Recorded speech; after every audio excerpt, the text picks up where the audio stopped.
Xiaomu is a warrior who grows wiser and more powerful with each death. In a world where martial arts and immortality intertwine, he turns his defeats into a path to absolute power. His body dies, his will evolves, and fear disappears first. Will he be able to reach the top and become invincible?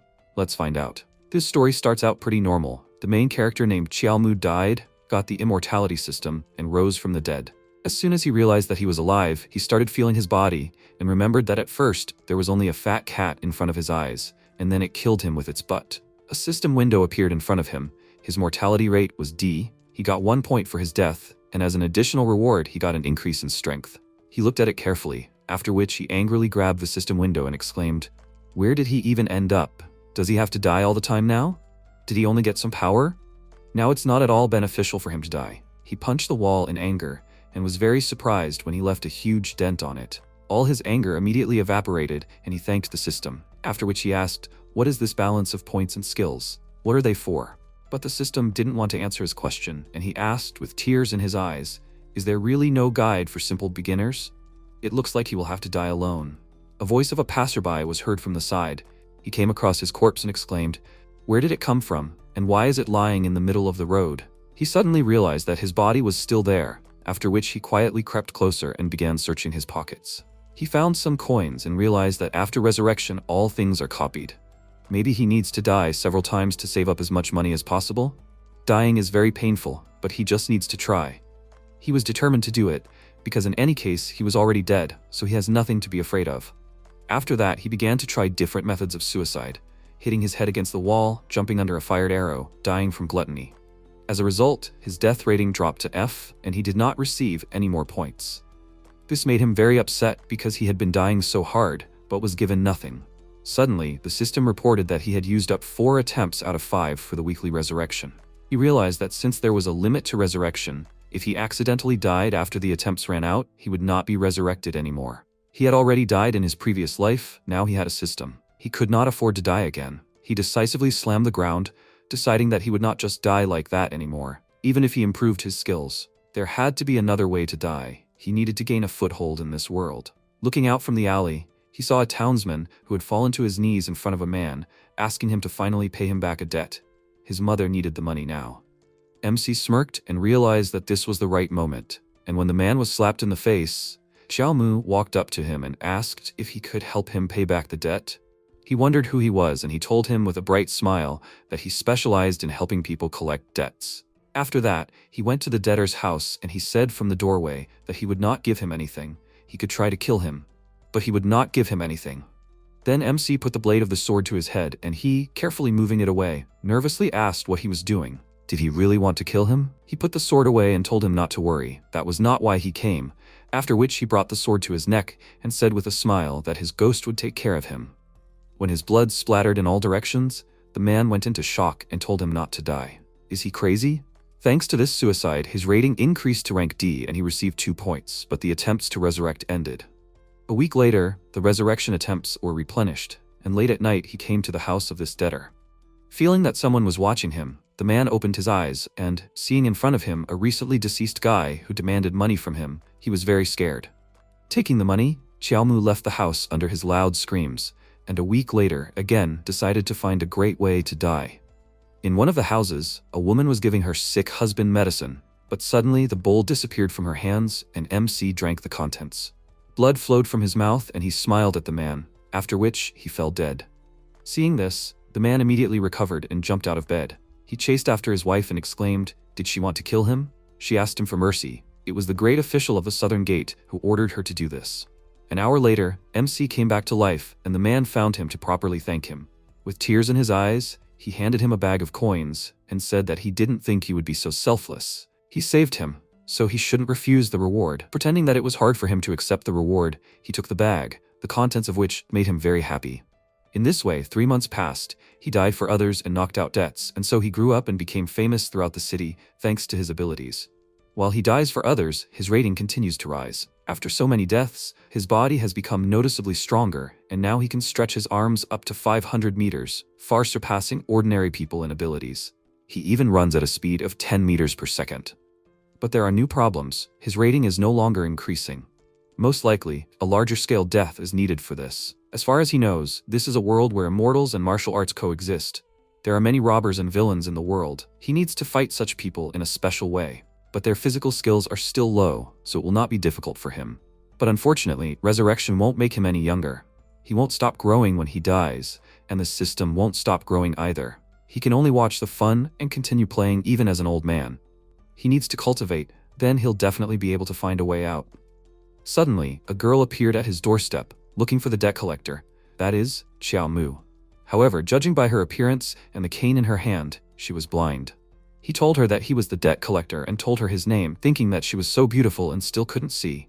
This is a standard story in all kinds of game plots. The girl said that 6 months ago, her Chao family was exterminated by the Wujihuem clan, and she was the only one who survived. It was a blood debt, so could he help her take revenge? She came closer and said that in exchange, she could teach him the Fist of Immortality technique of their Chao family. He took a closer look at her and asked if her last name was Ding by any chance. She didn't understand what he was talking about at all, and time had passed since then. MC went to the market and asked the owner of one shop, Butcher Zheng, how he could sell products in this pigsty. Why didn't he cut a watermelon for him?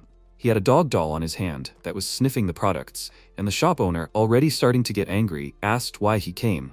Xiaomu told him that he heard everything, after which the man couldn't hold back and jumped over the counter, intending to hit him, and MC realized that he really was a martial arts master.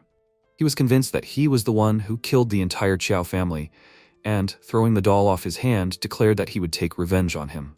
But before he could strike, the man finished him off without expecting it. So MC lost another life. Realizing that he had hit him too hard, the man immediately mounted his wooden horsebike and fled. Accompanied by the loud cries of the townspeople that he was a murderer, they began to chase him, while Xiaomu's soul moved from the dead body to the new one, and he gritted his teeth, saying that it actually hurt. After stretching the new body, he repeated with a smile that it hurt so much to die, after which he searched the pockets of the corpse and told the system that he was expecting more reward for his death. Finally, his mortality rate rose to rank C. For this death, he received 10 points. In total, he had 20. But he spent one weekly attempt to resurrect, and a new line called skill consumption also appeared. Now it was 5. The progress of learning the introduction to the Fist of Immortality technique had reached 100%. He was very happy about the new rank and wondered, will skill points be deducted? Was it the right decision to activate the system? So he can upgrade his skills by spending these points?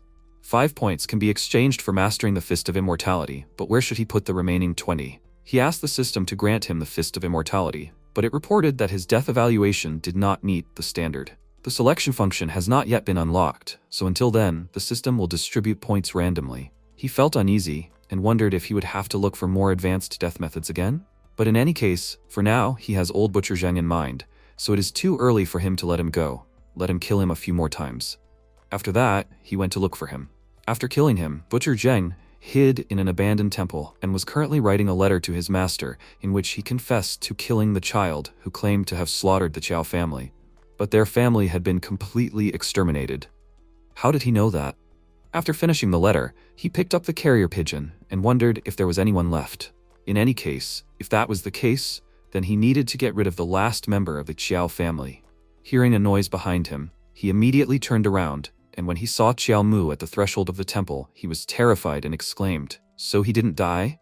He decided to pretend to be a member of this family and exclaimed that his name was Xiao Jing and he had killed his brother Xiaomu, so let him pay for it with his blood. With a wide smile on his face, he rushed to attack, and the man, terrified, began to wave his knife and eventually drove the tip into the guy's hand. He exclaimed that it was in his hand. What was he going to do now? Was he really going to kill him? The man continued to press the knife on his hand, and although it was very painful, he couldn't give up. Butcher Zheng exclaimed that he had problems with his head, after which he applied more force, but did not have time. MC hit him in the face.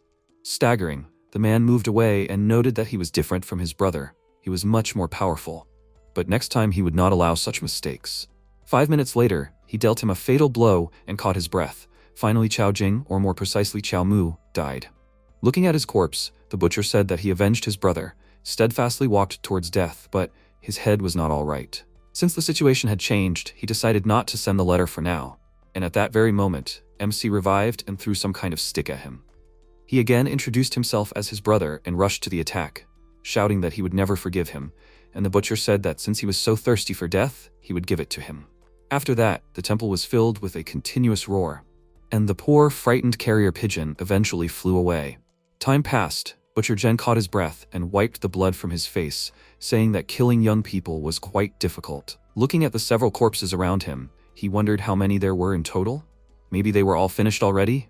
Meanwhile, Xiaomu was hiding behind the Buddha statue and thinking. After his first death, 5 points were deducted, and he finally began to study the Fist of Immortality. The second time, 2 points were deducted, and his technique proficiency level increased by 20%. The last 2 times, only 1 point was deducted, and his technique proficiency increased to 40%, but the rating was lowered. It seems that the higher the technique proficiency level, the more points will be deducted, and the lower the rating, the fewer points will be assigned randomly, so there are quite a lot of restrictions and nuances. He only has 1 resurrection left. Maybe he should come back here in a week? Peeking out from behind the statue, he took a closer look at the butcher and thought that it was now or never. While he was weak after the attack of his last copies, he couldn't give up. In the 4th battle, relying only on 20% of the immortal Fist's mastery, he almost tied with him in the score. Perhaps he wouldn't be able to fight like this again, but it was worth a try. The faster he completed the task, the faster he could start a new one. Meanwhile, the man examined the corpse and noticed that these guys looked very similar, but each one was stronger than the previous one. His strength was growing, and his skills were becoming more powerful. This guy's strength was almost like his. He was worried that the next one would definitely kill him, but after waiting for a while and still not seeing anyone, he thought with a smile that it was all over now. But it was not so. Xiaomu's voice was heard from behind him, telling him that it was too early for him to rejoice. The man turned around, and when he saw the guy standing on the shoulder of the Buddha, his face twisted in horror. Then MC quickly approached him and stabbed him, causing him to immediately fall to the floor. That's how Butcher Zheng died, and MC got a lot of money from their corpses. He also checked the man's pockets and found a secret letter in there, which confirmed that he really killed the Qiao family. The first time he died from his knife, his death rating was C. Will the death rating be related to the identity of the person who killed him? And will the death rating from another villain be high? He needs to find confirmation of this. He can't understand the rest of the letter, so he will show it to Yuxue. Soon he reached the city and went to the house, telling the girl that he was back. She opened the door slightly, then reached out to his face and asked where he was. She suddenly realized that his voice was different and immediately ran away from him, exclaiming that he was not Xiaomu.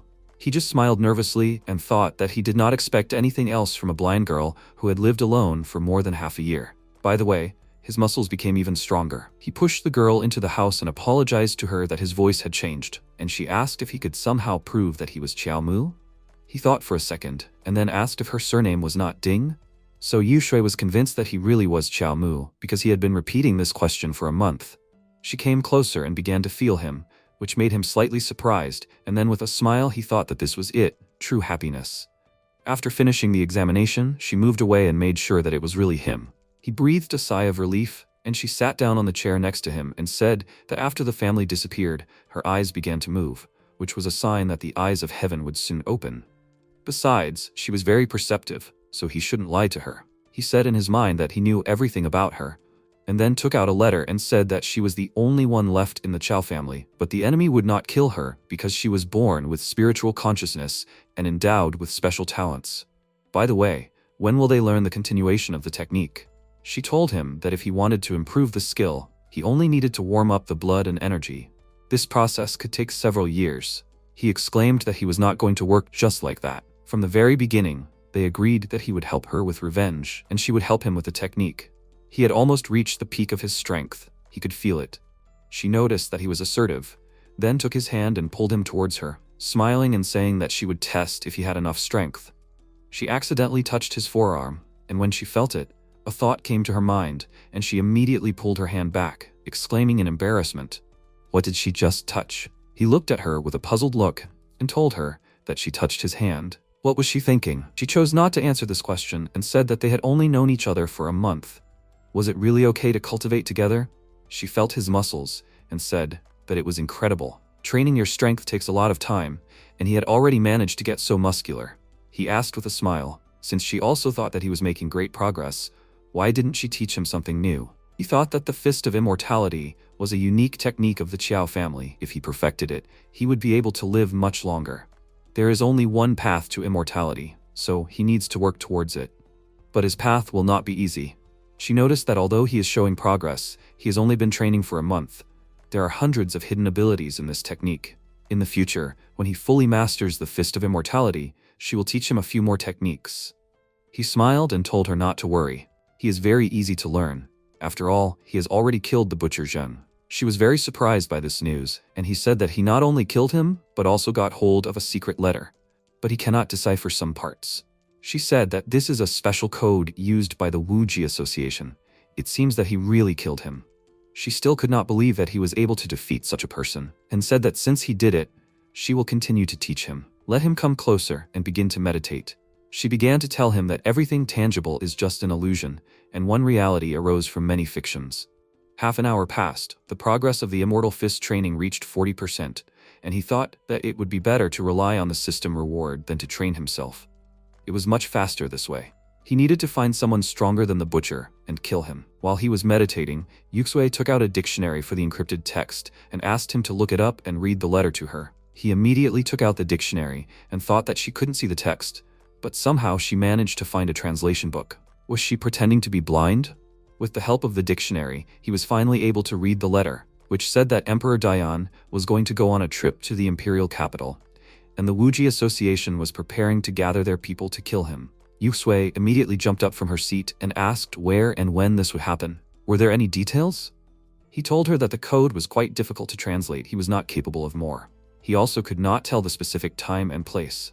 She returned to her seat and, clenching her hand into a fist of anger, remarked that the Wuji Association was quite brave. They could actually do this. He asked how strong they were, and she reminded him that earlier she had said that their family had been destroyed, but she had not given a reason. Wu Shenzhen, he is the second in the world of martial arts. He founded a martial arts club and destroyed many families and clans that also studied it. He does not put other clans in anything, does not allow them to increase their influence. The Fist of Immortality is a unique skill of the Qiao family, which is passed down from generation to their descendants. They have never managed to master this skill. But she taught him this, not so that he would kill Shenzhen. She just wants that when he achieves great success, no one can clip his wings. And she wants to kill Shenzhen with her own hands. Looking at her angry expression, he thought about something, and then said with a smile that he had an idea. Perhaps he could join the association. She exclaimed, "Is he crazy? Why does he need to go there?" After that, he slammed his palm on the table and confidently declared that he would first join the association, and then kill the emperor. In this way, the emperor's court and the association will begin to feud. If the first option doesn't work out, then he'll just find out what exactly they were planning, and once he knows all the details, he'll frame Wuji and help her get revenge. She called him an idiot and said it was impossible, and he just shrugged and thought that at least he'd be able to kill the emperor himself. Maybe his name would even appear in history books after his death, and his rating would rise. Besides, the association should be full of all sorts of skills. He'll be able to learn hundreds of techniques, including the Fist of Immortality. Isn't that the ultimate dream?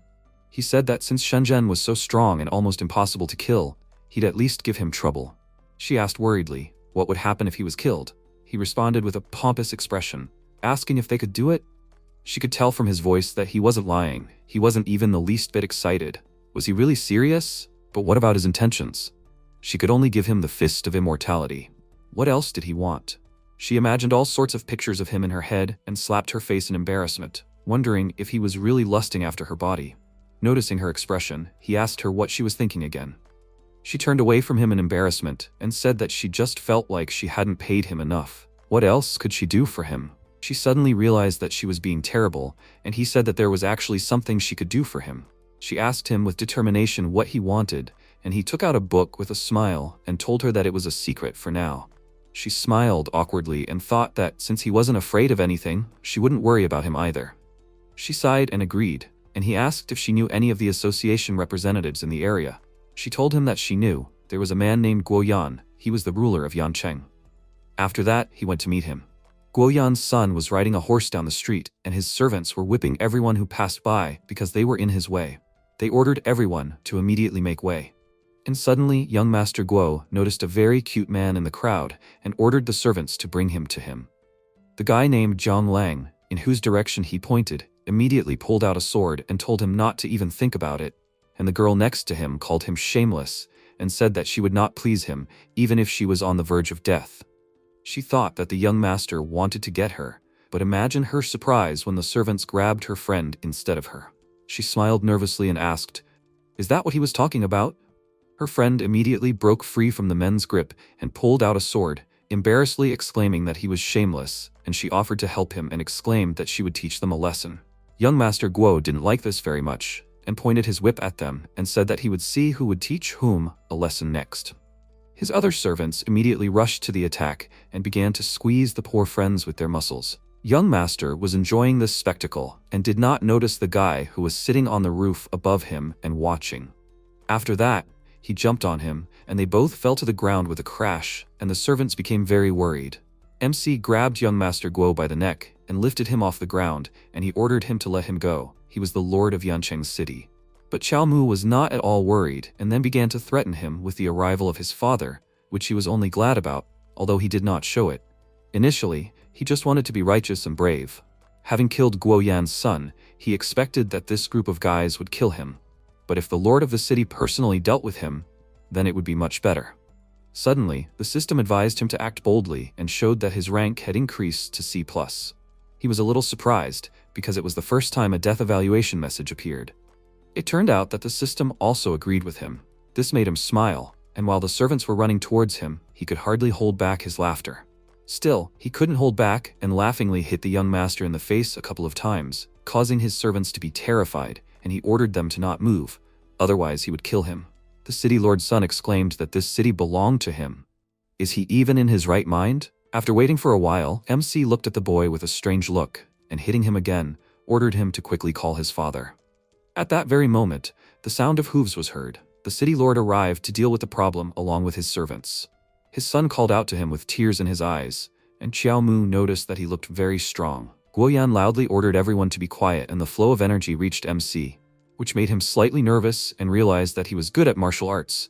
Just one sentence from him could cause such a strong tension. At the same time, Guoyan also looked closely at him and realized that he had not yet developed his strength, but he could already hold a person with one hand. He got off his horse, and the energy emanating from him made everyone around him bow down. Xiaomu frowned, and his body trembled when he felt the pressure flying in the air, but he did not give in to it, and squeezing his son's throat even harder, ordered him not to move. Guoyan stopped and thought that he could use his strength, but he could not do anything against his pressure. Courage is a good quality. He smiled and asked him not to be so impulsive. They had a lot to discuss. Let him let his son go. He will take care of his behavior in the future. But MC was disappointed. He even changed his expression so that he would finish him off on the spot out of anger. Why doesn't he just kill him? He glanced at the system window and realized that the rating had not changed yet. He decided to act. He pointed his finger at the man and exclaimed indignantly that his son was beaten and he was just standing there and doing nothing. Guoyan laughed and bowed to him, saying that the two victims were members of the Mingyue clan. They were friends with his family. Next time he would give them gifts. Will they forgive his son for being rude? The boy and the girl looked at each other, doubting that he was sincere. But since this city belongs to him, they can't do anything to him. They both bowed to him, and the girl said that he was very polite. They didn't think such a situation could arise between them. Meanwhile, the townspeople began to hide, and one of them asked if he would forget about this. He doubts that Master Guo would forgive this. Another citizen sighed heavily and said that so many things had happened in such a short period of time, and immediately after that, Xiaomu's loud cry was heard, calling the city lord by name. He asked, does he really think that if he dumps a large sum of money, everyone will forget everything? It seems that he often picks up the trash after his son. His son ordered his servants to beat up the people who block the way. Does he think that crippling people will be enough of his dirty money? He squeezed his son's neck even tighter, causing him to turn blue, and said that he didn't think this was enough. He was already starting to irritate Guoyan quite a bit. The smile quickly disappeared from his face, and he said that he just wanted his son to be okay.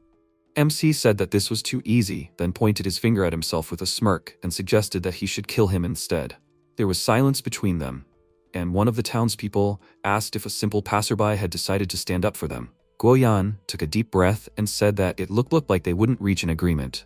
After which, an old man named Afu suddenly walked lightly behind Xiaomu.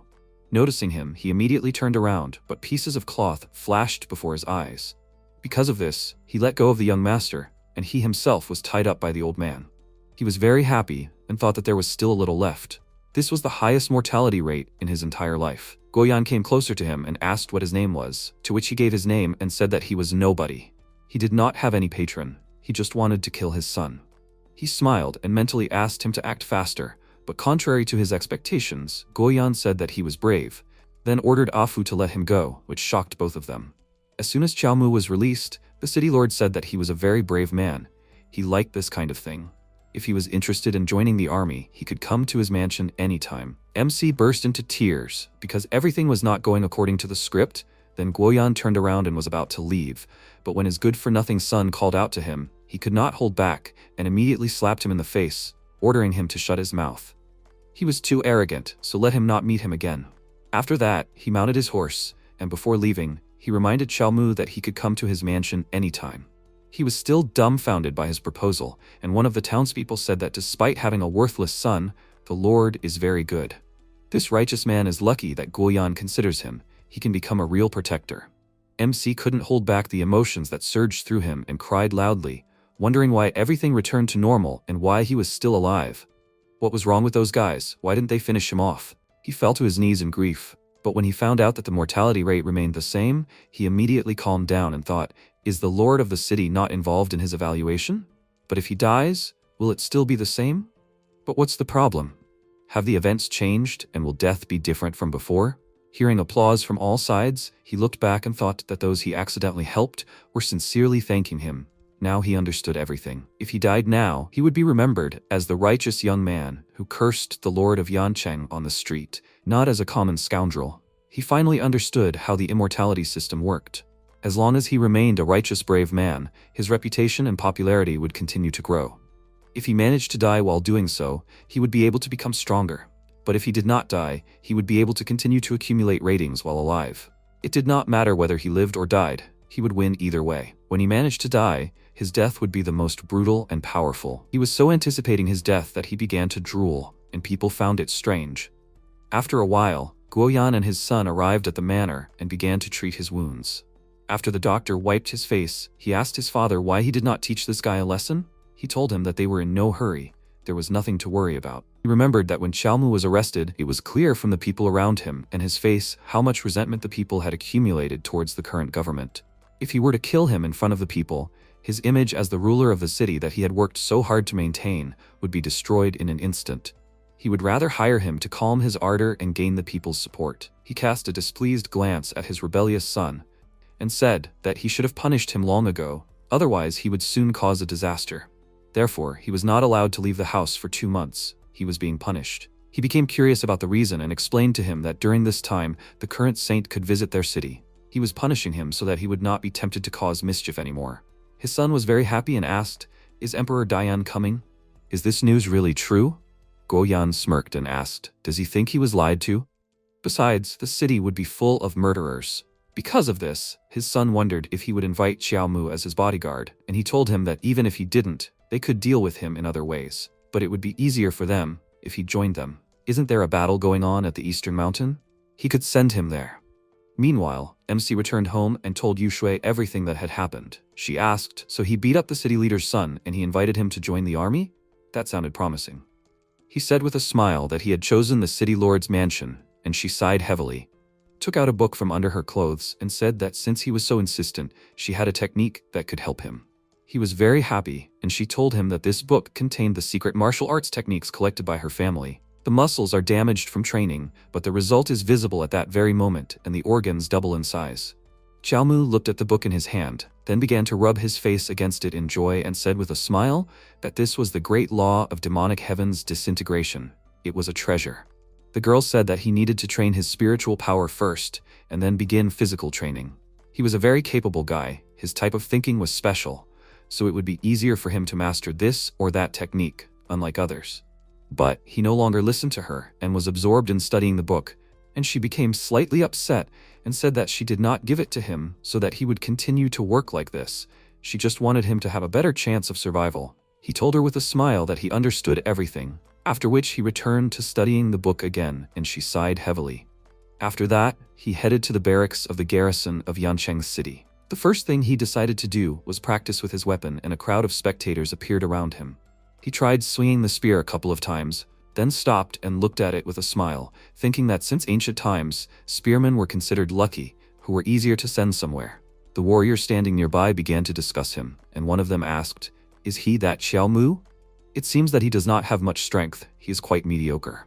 Another warrior said that only a person with the 9th rank of strength can compete with them. He also dared to grab the son of the city lord by the neck.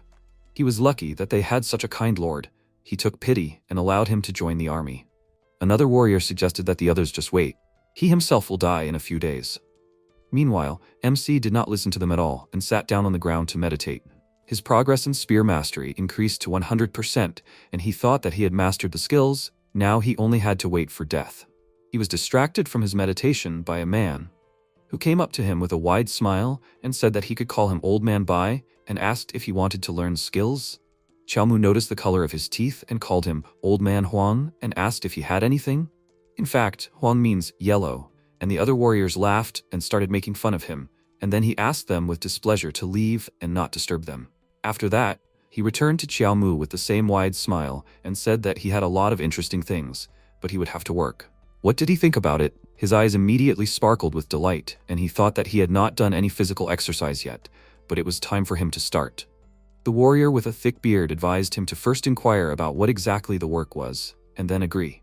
He realized that he was right and began to ask Old Man Bai for details, and he said with a grin that he would have to work with iron. MC had already imagined how he would work, after which he confidently declared that he loved studying martial arts more than anything in his life, and he wanted to master this mastery of iron. He was glad that he could finally improve his body, and Old Man Bai said that money was not needed. Work was the most important thing. He took out a book of techniques from under his clothes, then quickly looked around and handed it to him, quietly saying that in fact, 4 months ago, Master Guo hit his pregnant wife. They could not save the child.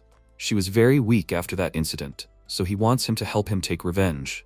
He fell to his knees in front of him, and he told him not to worry. Anyway, he would not have taken the techniques so easily. Old Man Bai tearfully thanked him, and suddenly a warrior ran up to them. He told Xiaomu that Captain Chu was calling him. The man looked at the strategy table and told him that in the eastern part of the city, there lives a leader of a bandit gang named Wang Songhe. He pulled the flag out of the sand and then broke it and exclaimed that he had become a king. It was beyond comprehension.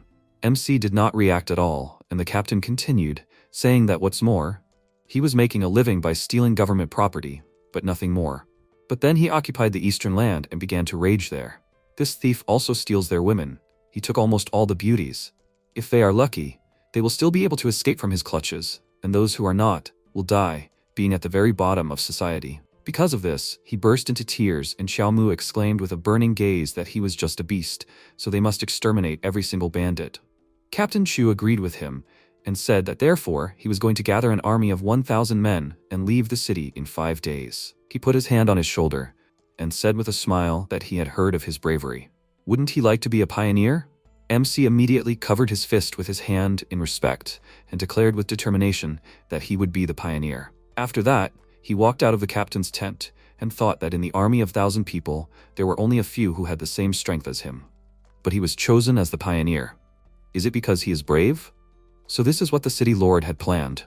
He clenched his hand into a fist in joy and knew that it was finally time for him to die. Meanwhile, Captain Chu looked out of the tent and thought, is this guy crazy? Why did he agree to this so quickly? Now he needs to be more careful about him. 5 days have passed since then, and they reached the mountains to the east. Old Bai approached MC and said that he knew this area, so he offered to show him the way. Since there is no sign of a camp here, he thinks they should move a little to the west. There is a valley there. Xiaomu agreed and ordered him to walk behind him, otherwise anything could happen.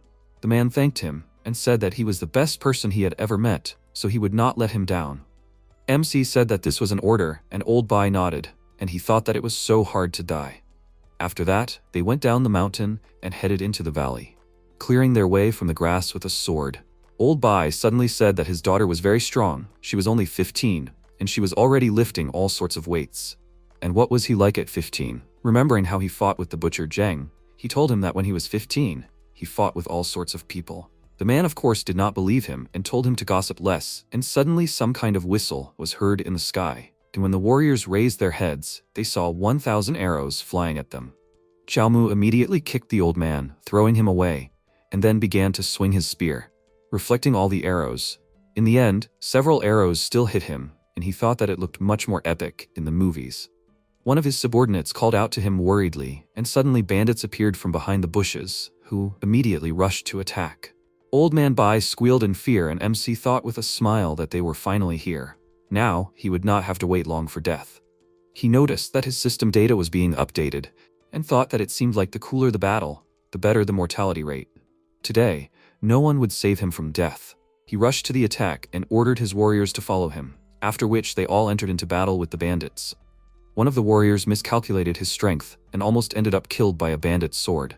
Fortunately, Xiaomu arrived to the rescue in time.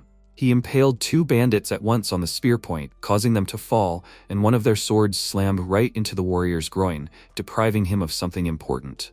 After that, MC pulled the spear out of the corpses, pushed the enemy away, and rushed to the next bandit. So he dealt with several opponents at once, and his warriors thought he was some kind of madman, and in the meantime he prepared for a fight with another group of bandits. But seeing what happened to their comrades, they immediately ran away in fear. He was surprised that the fight ended so easily, after which, with an unperturbed face, he pulled an arrow out of his shoulder and said that he should stop the bleeding. Old Man Bai immediately fell to his knees in front of him and bowed his head, exclaiming that he took 3 arrows at once. Now he is his eternal debtor. He told him that it was not so, after which his subordinates began to bandage his wounds, and he sighed heavily, saying that one city is worse than another. He thought that initially he wanted to kill the opponents, but who would have thought that they would all run away? His bearded subordinate looked at Old Man Bai and asked, "Xiaomu, does that mean he also saved his life? Is this how he repays him for the techniques?" Old Man Bai began to bang his head on the ground, and MC asked the man if he also had something interesting for him. He replied with a smile that he did not bring it with him, but there was some in the city. He thought that there were not many people in the world who could block an arrow strike, so Old Man Bai was very lucky. Xiaomu said that in that case, he would wait for them to return, after which he walked to the edge of the cliff and looked at the crevice in the distance. He noticed that it was quite narrow, and the vegetation was tall. Most likely, there is a bandit hut in front, or an ambush awaiting them there. If they go further, the risk of death will increase. He turned to Old Man Bai and asked what the valley was called, but it had no name. Then MC decided to name the valley himself, and gave it the name Lomu by carving the name on a tree. He looked at it with pride and wondered if it was not a good name for the place where he died. Suddenly, Captain Chu appeared on horseback. He called out to Xiaomu and asked why they stopped. He told him about the bandits, and he exclaimed with displeasure that he was a pioneer. Where did his fear come from? If he was in trouble, he would immediately come to his aid, so there was no need to be afraid of fighting. Or was he going to disobey his order? He threateningly placed his hand on the scabbard and thought that if he disobeyed, it would be even better. He would have a reason to kill him here and now. But contrary to his expectations, MC obediently bowed his head to him, and then set off with the thought that he would not contradict him. He hoped that they would become brothers. He did not want to die because of disobedience. It was better to die from the hand of a bandit. Gritting his teeth in anger, he decided that when he figured everything out, he would get to the captain. But suddenly his face darkened. When they went down into the crevice, they were attacked by bandits from all sides, and Old Man Bai worriedly said that this was still an ambush. But there were too few of them. They would not cope with them. MC ordered everyone to run, and the warriors rushed away from the bandits. But when Old Man Bai turned around and saw that Xiaomu had stayed behind to fight the bandits, he exclaimed that their leader was risking his life to save them. The bearded man decided to go back to help him, and MC fought off the bandits, ordering them to leave and not even think about coming back. After that, he continued to fight, and his subordinates could only watch him worriedly. And suddenly Captain Chu's voice was heard from the top of the cliff, telling them not to retreat. This was the order of the general. Xiaomu gritted his teeth in frustration and thought, he can't die if the whole army starts fighting, right? The warriors immediately returned to their pioneer to die together, but MC blocked their way with his spear and kneed the bandit in front of him in the stomach, ordering them to leave, and asked Old Bai, he doesn't want to abandon his wife and have his daughter bullied, right? He exclaimed in response that even so, they can't watch him die, and MC rushed to attack, ordering them not to watch it. Old Bai anxiously extended his hand after the retreating commander, and he, entering into a fight with a new group of bandits, exclaimed that if they could not fight, then there was no need to try. If they were afraid to say something, then he would say it. Suddenly an arrow pierced his chest, and then several more. The bandits surrounded him from all sides, and he, smiling, looked up at them, said that if they could not die, then he would die. Several bandits flew in different directions. One of them fell to the ground. The protagonist's spear pierced right between his legs, and the protagonist shouted, "Don't move." He beckoned the others with his finger. They must come to him. Swinging his spear once again, he felt a surge of strength. His eyes were burning with excitement as he tried to dodge and attack the armed bandits who were attacking him. He felt like he was about to make a breakthrough. After that, he threw several more bandits away from himself. Captain Chu, who was watching him from the top of the cliff, was surprised. Inner strength? It turns out he has that too. A martial artist who can train his fighting spirit at the age of 20, he is either very talented or very brave. But how many rounds can he last? As the protagonist continued to attack the bandits, he noticed that something was wrong. Where did he get such abilities? Does he have some kind of hidden skill? He put his hands to his face and frowned, thinking, so he used the heavenly demon technique. What a rude move. Now he is definitely finished. At this moment, Old Man Huang desperately called out to the leader. MC spun his spear around himself several times and told the bandits to stay back. He declared that no one is allowed to cross the line.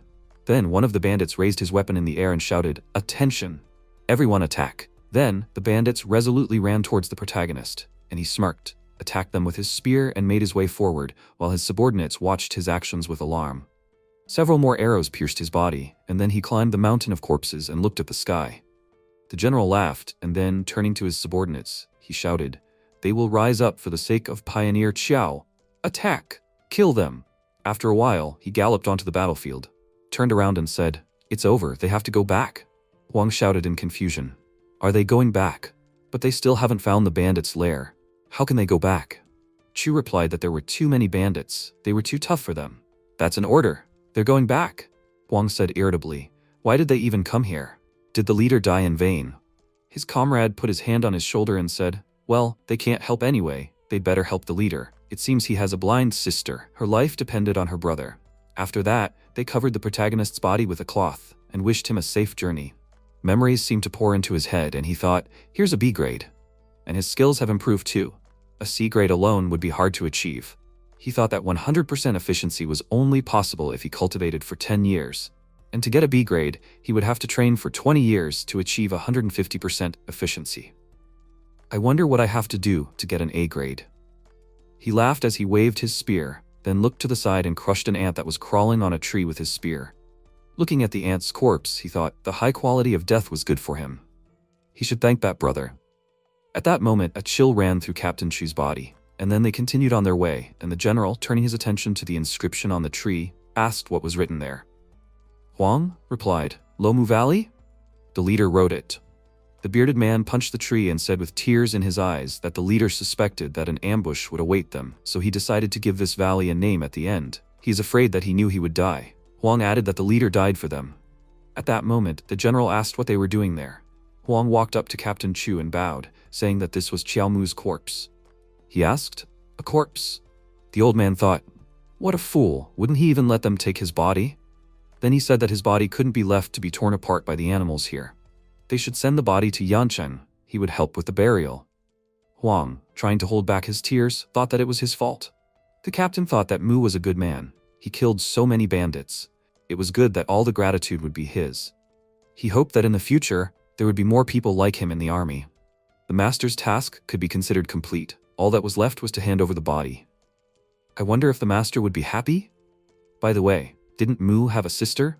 Licking his lips, he thought that he should take care of her. The next second, blood came out of his mouth, and a spear pierced his neck, pinning his body to the trunk of a tree. He stretched out his trembling hand towards the top of the cliff where the protagonist stood, and the next second, he died. The warriors cried out in alarm. Enemies, they were attacked. Huang asked, "Bearded man, did you see that shadow?" He remained silent in response, and then squeezing the cloth on the protagonist's body, said that he saw there was a bandit. His comrade agreed with him. Then one of the warriors shouted, "Attention! Everyone must gather! The bandits are returning! They must leave!" Meanwhile, hiding behind the rock, MC looked at his hand and thought, "This is cool."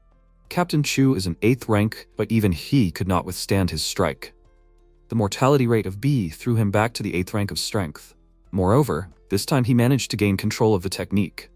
The spear entered him like clockwork. It's just a pity that he lost his hand. A few streams of blood flowed down his hand, and he thought that he was born for this self-destruction technique. Besides, who exactly killed Captain Chu?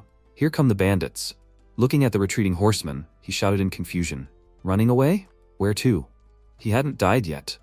He had already imagined himself dying twice. What was going on? Then he thought, wasn't that the voice of old man Huang? He had saved his life, and this was how he repaid him.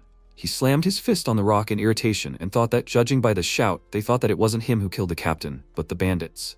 But the bandits had arrived just in time. At that moment, several bandits were hiding in the bushes behind him, and MC clenched his fist and shouted, so they were only pretending to retreat, and they were planning to set an ambush. Well then go ahead. He would never kneel before the bandits. He knew that he was almost disabled, it would be easy to kill him. At that moment, the bandits knew that he was supposed to die, and turning in the opposite direction, they began to run away in fear. They shouted, "Demon, so he's not dead?" He shot all his arrows at him, why isn't he even properly wounded? The protagonist instantly appeared next to them and said, "No, they shouldn't be afraid, he's dead, and he's his older brother." One of the bandits said, "Demon, he thinks they'll listen to him?" The protagonist shouted indignantly, "What? They should believe him. Xiaomu is his younger brother. He's come to avenge him." One of the bandits, turning to his comrade, noticed that he doesn't look like an adult. Besides, he killed Captain Chu not long ago, and his partner assumed that he was a ghost. He's already killed Captain Chu, so they're next. They then continued to run away and begged the protagonist not to catch up with them. After a while, they arrived near the bandit leader, Wang Song. He desperately shouted, "Leader, he has to help." That ghost MC, running past them, shouted, "Bandit leader?" He thought that he was killed by a common soldier and received a B grade. He thinks that if he is killed by their leader, he will earn an A grade. Then he smiled and shouted that he had come to avenge his brother. He stopped in front of Song He and looked at him in surprise, then asked, "Is he the leader of the bandits?" He laughed and replied that it was him, he was the leader. Song He leaned against a tree and put a handkerchief to his lips, from which blood was oozing. The protagonist, perplexed, thought, is the leader of the bandits really a sick guy? At this moment, a subordinate approached the leader, and waving his hand, said that he claims that his name is Qiao Lin. He is Qiao Bai's brother. He killed his captain. The leader of the bandits looked at him in surprise, and then, laughing, said that he thinks that there is a lot to talk about with him. He believes that not everyone can kill their captain, a very brave act. Brother, would he like to join him? He will follow him everywhere. Tell him about the latest events. The protagonist asked in surprise. He wants to recruit him? He is not afraid that he will start to avenge his brother? In response, he laughed again and said, but if he kills him and he him, then what is the point? The protagonist noticed that he was right, and then shouted, but he is an honorable man. Why did he need to become a bandit to live in the mountains and forests? He thought, bandits, whoever they are, they should not try to brainwash him. He wants to die quickly, so they should hurry. The leader of the bandits noticed that his subordinates were looking at him. He thought that they might be angry and approach. They might kill him. Then Song He put his hand on his hip and asked the main character, did he not understand why they were in this situation? He replied that it was the circumstances. There was famine in the city. So they decided to escape, right? He thought, he also died of hunger in the beginning. Then the bandit leader thoughtfully put his hand to his chin and said, exactly. He walked forward and added that his words were wonderful. It was very hard to survive now. Their ideals were very hard for ordinary people to understand. And then he took his sword out of its sheath and added, the bandit leader wanted to be the one to help the others. He will ask again if he wants to join him? He replied that he refused because he didn't want to have anything to do with the bandits. He wasn't interested in that. They exchanged glances, and Song He, coming closer, asked if he could see for himself how they lived. Then he would make a decision. He agreed with this and thought that if he went into their lair, he would definitely not be able to leave alive. Excellent move. His path to death. A quarter of an hour later, the protagonist, shielding himself from the sun with his hand, looked around the area and noticed that it looked more like a village. Turning around, he asked, so there were children and old people living here? The bandit leader replied that they were poor and disadvantaged people. They took them in. The prosperity of Yancheng is just an illusion created by the city's lord. Everyone who lives here now was once driven out of the city. The lord only cared about the immortals, trying to please them in every way. He doesn't care about ordinary people. MC added that he had heard of immortals, but had never seen them. Could he tell him more? He replied that judging by his body, he practices the fist of immortality, right? This is the Qiao family's technique, right? Has he really never seen immortals before? He waved his fists and replied, does he think that the fist of immortality has told him all the secrets of the world? He laughed and said that the fist of immortality is a special art that not everyone can do. This is not the best place to talk. He should follow him. Sometime later, In the Taoist temple in the village, Song He pointed to an immortal and explained that this is a Taoist mentor who currently lives in the world of immortals. The protagonist noted that, apparently, this was a completely different world. That is, it seemed that he had done everything and tried so hard in vain. Of course, the gap between a martial artist and an immortal cultivator was still very large. Would he be able to achieve what he wanted at all? Then his interlocutor added that in fact, humans and immortals have almost the same origin. But immortals live in heaven, do not take mortals into account at all. They take them for their servants, forcing them to wrap various spiritual roots and please them. But mortals do not consider themselves cattle. However, if you disobey the immortals, it's the end for you. The funniest thing is that mortals are enslaved. Without even knowing it, they are a kind of resource in the hands of immortals. The protagonist wondered, what kind of capitalist behavior is this? A disgusting feeling. High profitability is accompanied by high risks, and at the same time you still need to please the immortals. But can the system play against the immortals? Maybe try? With these thoughts, he pushed off the ground and swung his fist, flying straight at the immortal. He shouted that he was born to be free. He understood that he would break the statue and then wait for the lightning to strike him. Song He, perplexed, shouted, "What is he doing?" The next second, he swung his sword and hit right in front of the protagonist's fist, stopping it. After that, the sword flew to the side and, turning in the air, pierced the head of the statue.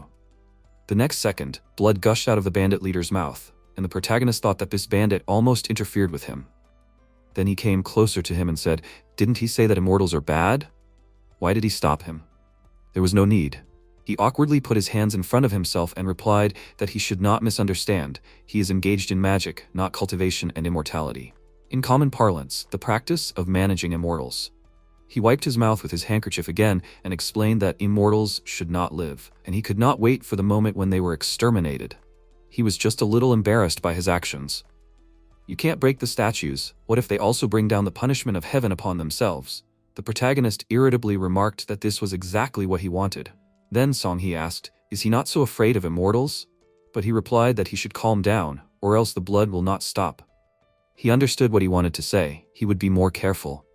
By the way, since he had to practice immortality to fight the Celestials, did that mean that all martial arts were useless in this situation? He understood that he had long been interested in this question, but he had not yet begun cultivating immortality. Song He replied that martial arts train the body, and cultivating immortality trains the soul.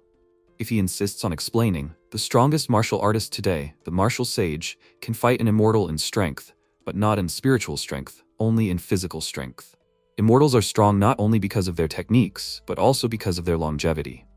Even if immortals do nothing, they can easily kill mortals. But cultivating immortals is harder, not everyone can do it. Moreover, the progress of cultivation is slow. Each seclusion and cultivation will last for decades and hundreds of years.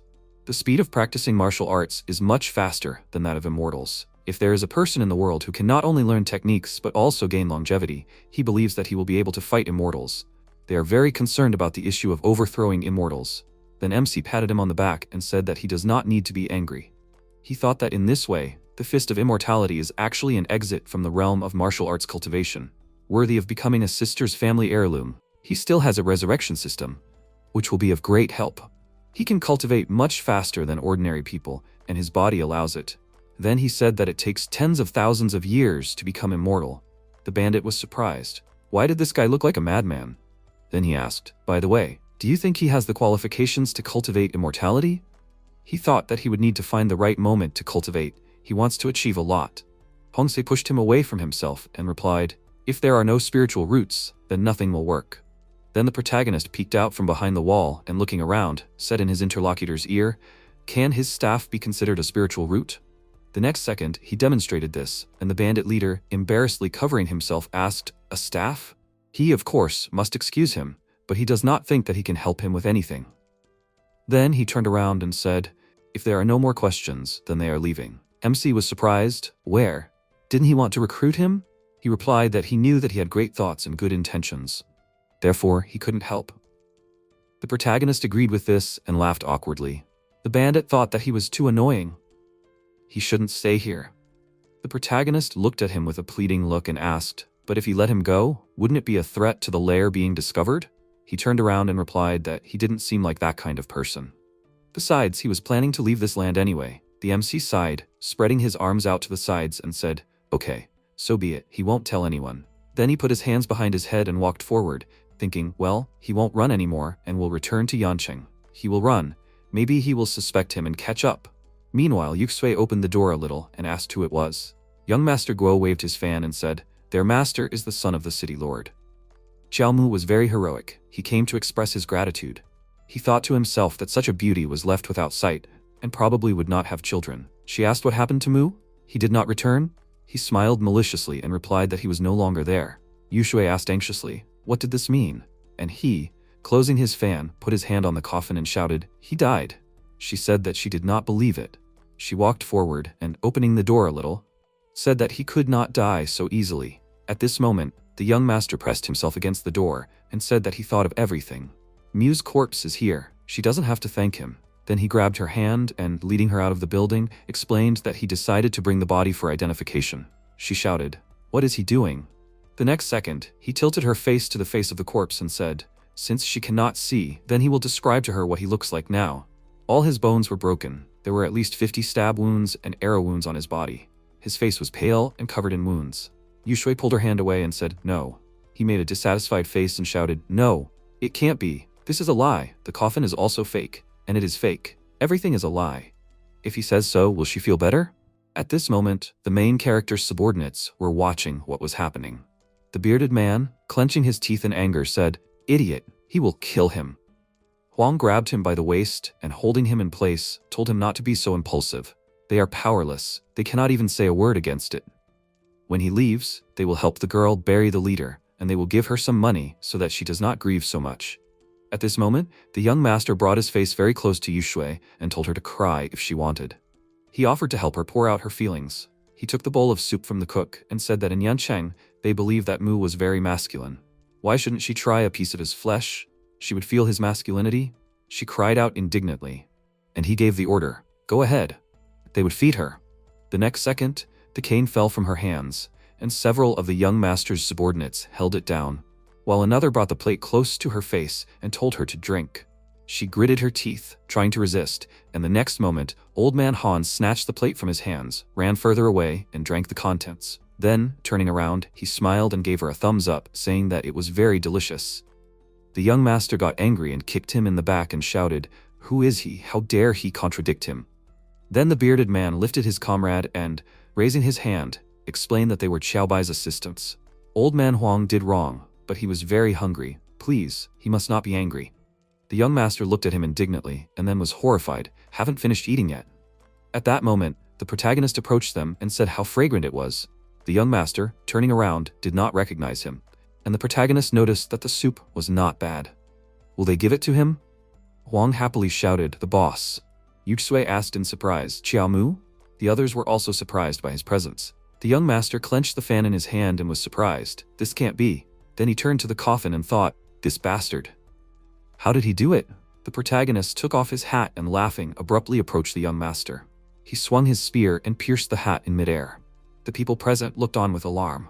Afu swung his sleeves and attacked the protagonist, whose hands started to bleed. Huang, who was watching from behind the wall, noticed that this was not the leader. He looked much more ferocious than him. Afu shouted, Xiaomu is dead. Who is he? He was surprised that the blow was so sharp and strong. It did not look like Xiaomu at all. Then the protagonist said that his name was Xiaolin, and Xiaomu was his younger brother. Afu cried out in surprise, and he added that he saw his brother's mutilated body. Even if he died, he would still avenge him. Afu then said that he would tell him something. At this moment, the young master ran in the opposite direction and shouted that they should leave and they would kill him next time. Uncle followed him, and MC felt pain in his arm and thought that he was afraid that Mr. Guo would strike again soon. He needed to die as soon as possible. Then he announced that tomorrow, he, Xiaolin, would bury his beloved brother's body outside the city. Afu turned around, sighed and thought, so he was leaving tomorrow. Why not meet him outside the city? Then the protagonist threw the spear over his shoulder and said that he was hungry. He didn't think he could eat anything. After that, he poured the dish from the pot into a plate and began to drink. At that moment, Huang shouted that he shouldn't drink this. It was from his brother.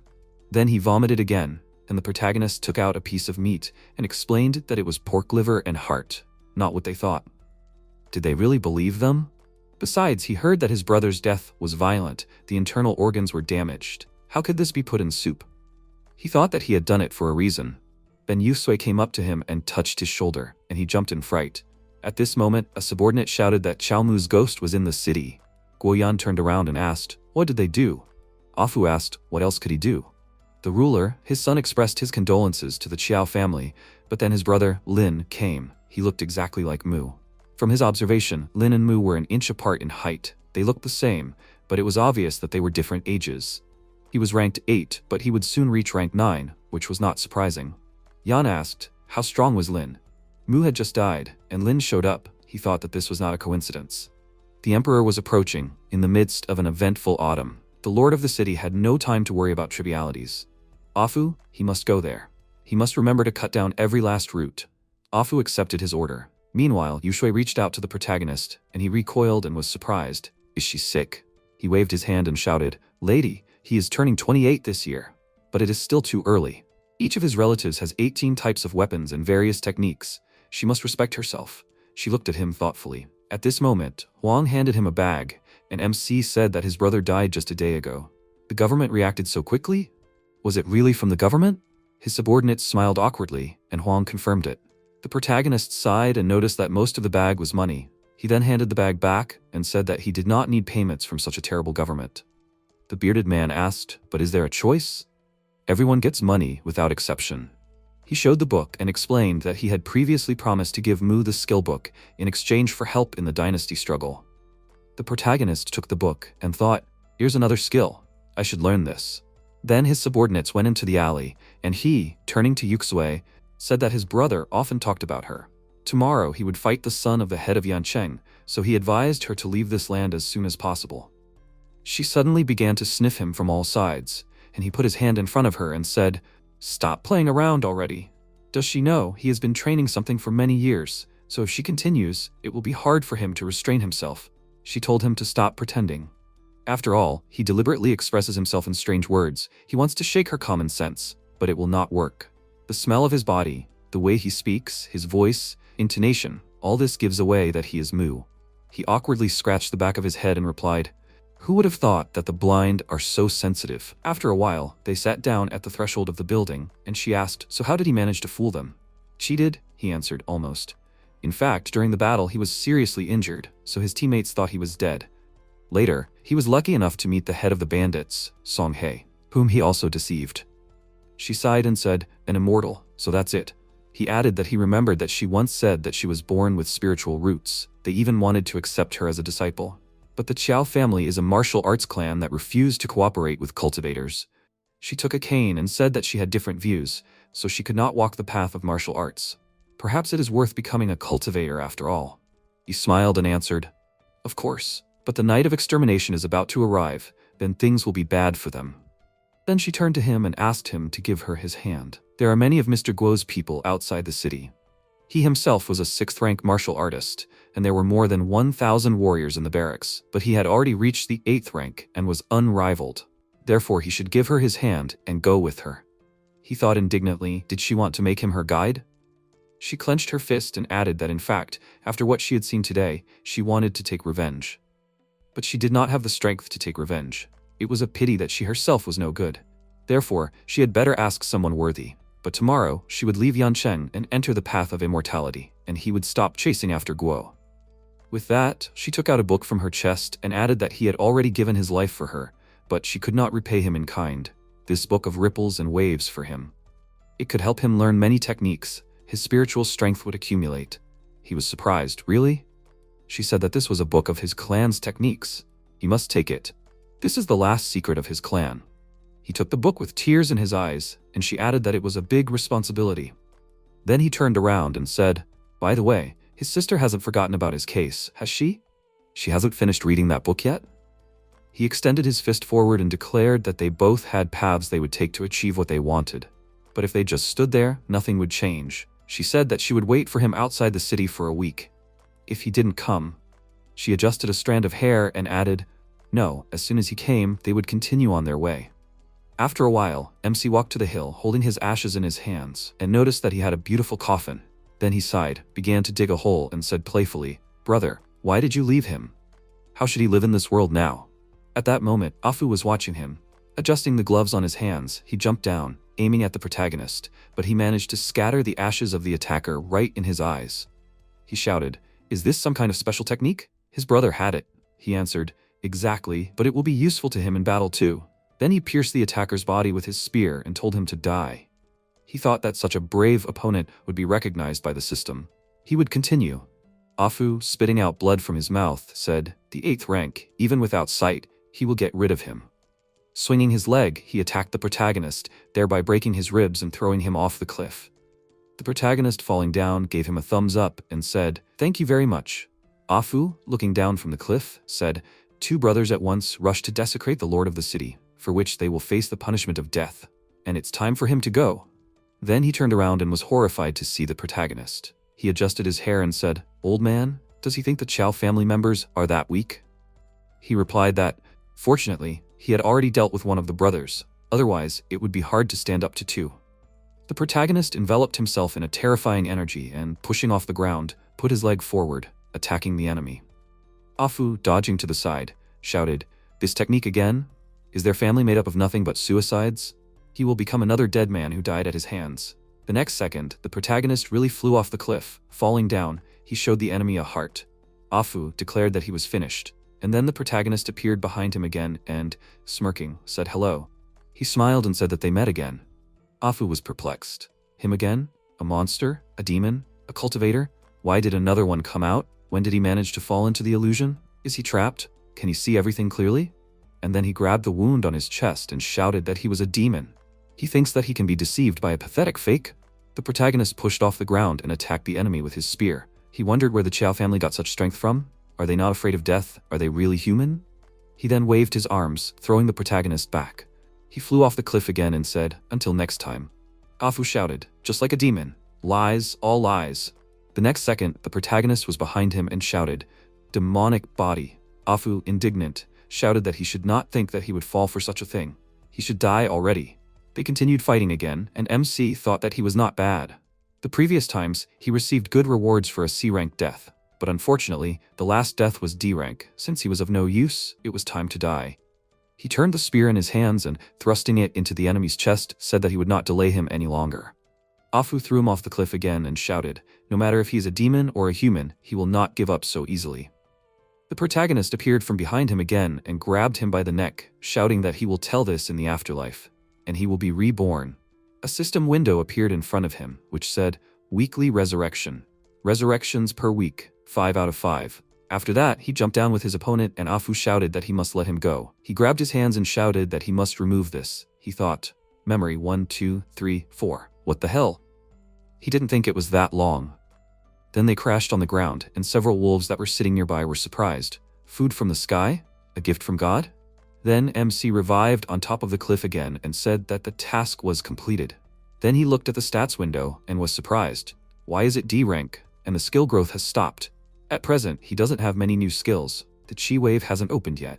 But the higher his grades, the faster he will break through. The next second, a system window appeared in front of him, congratulating him on receiving additional rewards. Resurrection reward. He can set resurrection points or revive in a deserted place or in the city. He smiled, pressed the system window to himself and said, "Here are the resurrection points. With this reward, he can mislead opponents with his appearance."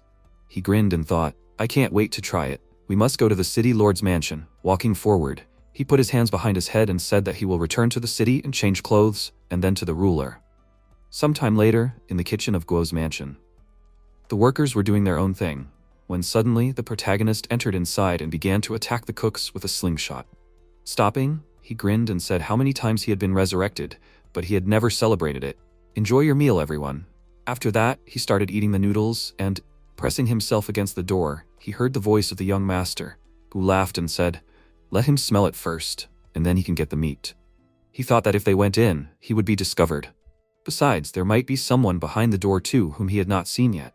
If he was discovered, then there was no way out, right? Would he have to die? The young master then kicked the door and shouted, "Who was inside?" He must open it. He added that the cattle were hungry. The protagonist then grabbed him by the clothes and dragged him inside. The young master ordered Dahe, his dog, to eat him, but MC scratched the animal's belly and said, "Good boy." After that, he put a spear to the young master's neck and said that he must remain silent and answer his questions. How many warriors entered the mansion? He replied fearfully that his father had 6. He also had about that. There was also his uncle who had gone to kill him. Then there was Zhao Wen. He didn't know exactly how many people were with him. He asked if he knew about Wuji or the Emperor's secret journey. He was surprised. How did he know about it? The protagonist replied that he was the one asking the questions here. He put his hands in front of him and said, "Okay, he'll tell you everything now." His father said that the Emperor could arrive in Yanchang within a month, so he shouldn't cause trouble during that time. The protagonist asked, "What about the time? The route?" He thought that if he answered him, he would kill him. He had to find a way to get him out of the kitchen. Then he smiled and said, how could he know such information? He suggested going to his father's study. He would find out the answers to his questions there. The MC thought that he was deliberately trying to lure him out. If he wasn't killed, it would be bad. Then he swung his spear and asked, does he think he is so important? After all, he is the only one who can get into the office. He shouted in fear that he can not only show him the letter, but also a set of secret techniques. He will give it to him. He must not kill him. The protagonist approached his face and asked, what kind of techniques? He spread his arms out to the sides and replied that the book was called Secret Combat Techniques. Father often practices from this book. Very good techniques. The protagonist thought that the title was very impressive. Then he grabbed his interlocutor by the collar and said that he must show the way. Just no tricks. Sometime later in Guoyan's office, MC took the book and asked, such an important thing and not even locked? The young master replied that no one else comes here. The protagonist thought, what kind of book is this? It does not talk about weapons, not about techniques. Cultivating secret techniques. One must have excellent intuition. Where is the secrecy here? And then he slammed the book shut and asked, that's it? Isn't the book too thin? He waved his hands in fear and suggested, maybe there was something in the secret room too? The protagonist said, but no tricks. He agreed with him. And then they went out into the courtyard, and the young master thought that Lin was standing behind him, and he would do this until he got what he wanted. He needed to find a way to get rid of him. The only one who could help him in this situation was Wen. If father wasn't in the study, he must be in the main hall. He needed to get there, then he would definitely survive. Then he looked ahead and saw Wen. Seeing the young master, he bowed and noticed that something was wrong. He was glad that he finally understood. And then Wen said, sir, don't bother. He knows that he is an older man, and also married. And the sir was surprised, asking, what is he talking about? But the next second, the protagonist's spear pierced his chest and he fell to the ground. Wen shouted, murderer! He grabbed the hilt of his sword and ran to attack, shouting that the master is in danger. There's a murderer here! The protagonist, seeing him approaching, only grinned and swung his spear, shouting that this won't work with him. The young master's body crashed into his opponent. At that moment, the protagonist felt the presence of Guoyan and thought, he'll finally go for him. Then he looked forward in surprise, seeing his opponent's attack, but he didn't have time to react and flew back, after which he shouted that he must not miss the opportunity to kill him. Yan charged again and kicked him, sending him flying again. The protagonist, grinning, said that he must not stop. Such power will not destroy him. After that, Yan punched him in the face and, perplexed, shouted, why did he kill his son? He answered that good must always win, and since the universe does nothing, he himself will decide everything. With these words, he spun his spear in the air. His opponent pressed himself to the ground and, dodging the attack, jumped back. Then MC approached him again and swung his weapon, but Yan spun his hand and, finding himself close to him, said that after his death, he will hang his body on top of the city gate and expose it to the sun for 10 days, so that even his son from the sky can see everything. After that, he attacked the enemy with his fist again. And at that moment, his subordinate ran up to Yan. The protagonist, with the last of his strength, said, one more time. Yan cut the protagonist's hands. Wen, at that moment, holding the body of the young master, said that he was afraid that the Lord would not leave his son's killer alone. He believes that he will make him suffer. Then he shouted, and now the legs. MC jumped forward and thought that he was not going to kill him. He wants to torture him. Okay, he won't play along. He then said that his mouth was dry. Yan noticed that he was interesting. He could even talk. He swung his weapon again, but the protagonist said, heavenly demon, body. A powerful aura covered his body, and he was very close to his opponent, who thought that he was supposed to die. He spun in the air, pushing off his opponent's body, and shouted, there's an exit. This is bad. He's going to escape. But suddenly, the protagonist hit his head on a protruding well with all his might. Wen, perplexed, asked what he was doing. The ruler walked up to him and said, scumbag. He escaped in front of so many people. He then ordered his subordinates to run to the Qiao family. They must exterminate the entire family. He then turned to Wen and told him to find him alive or dead. He accepted his order. Meanwhile, near the river outside the city, Song, he looked at the river and saw the protagonist's body, and was surprised and ordered it to be pulled out. 3 days had passed since the incident. Rumors spread like this. Mr. Guo died heroically in a fight with Lin. Almost everyone was praying for Lin, whose whereabouts remained unknown. Xu Yue, passing by the announcement, thought he had already managed to enlist support once. Would everything go smoothly this time? In addition, his condition was more important. The protagonist's body was covered in abrasions and bruises, and was also bandaged in several places. When he woke up, he was surprised. What was going on? Was he not dead? He looked at his bandaged arm and thought that his wounds were very painful, and yet, was this all real? Song, he stood next to him and said that he had heard about his deeds. Everyone is responsible for their own actions he cannot thank. The protagonist indignantly rose and began to shout. Why did he save him? Did he ask for such mercy towards himself? He put him back on the bed and told him not to talk. He understands everything. Then he covered his mouth, and the MC thought, what does he understand? Are you trying to treat him? He doesn't need such an assistant. Then Song asked, is he okay? He replied that he should let him go and not treat him. The bandit leader thought, maybe he just doesn't want to drag them to the bottom? Even on the verge of life and death, he doesn't forget about others. Then he grabbed the protagonist's bandaged hand. He shouted that it hurts. Song He, leaning towards him, said that he will not sit back and watch a man die before his eyes. As long as he is alive, there is still hope for a cure. He knows that now everything hurts, but he must not give up. And then he let go of his hand, and the protagonist thought, God, he has to save him from Song He's hands. Then the bandit leader shouted in alarm. Have his wounds become more serious? He must hold on. Then he looked at the system window which said mortality grade B+. Points received for death matters 26. Skill consumption 53. Weekly resurrection 3 out of 5. Current points 14. Skills: Fist of Immortality, Continuation, Military Spear, Study, Great Law of Heavenly Demon Retribution, Intermediate Strength, Acquaintance. Other rewards: Full Cycle of Chi Blood. He thought, although it took longer, in the end he still managed to die. But this legendary death improved the grade. Fortunately, he also reached the 7th rank in Strength. He noticed that after resurrection, he felt like about 10 years had already passed. He was determined to continue on his way. But how long he would last was unknown. At that moment, several people were hiding behind the bushes and watching him. He suddenly appeared next to them and asked who. One of the guys was surprised. How did he end up here? His comrade was surprised. Who is he? And what is he doing here? The protagonist sat down next to them and thought, it seems that after each resurrection, he becomes a little older than before. Then he stood up and said that his name is Xiao Sen. He came here to find his son, Lin. Have they seen him? One of the guys, turning to his comrade, said, is this Lin's father? So young? He looks like he's no more than 30. The protagonist thought, here comes the effect of longevity. Sister Yushui said that the effect of the Fist of Immortality will be very obvious. And thanks to the use of techniques, his longevity has also increased. Soon he will become even stronger. Then he advised the guys to go to bed early and wake up early, train hard, and use magic to protect their bodies. So, will they take him to see his son? Sometime later, Shanghai Medical Center, MC looked at his body and said to Song He that his son died a hero, so he has nothing to worry about. The dead are finished. He had to hold on to the living. Guo Yan had killed his son. He wouldn't let it go. The bandit leader thought it was no wonder Brother Qiao was so determined, just like his dad. Then the protagonist said that he could see that he was thinking about others despite being a bandit.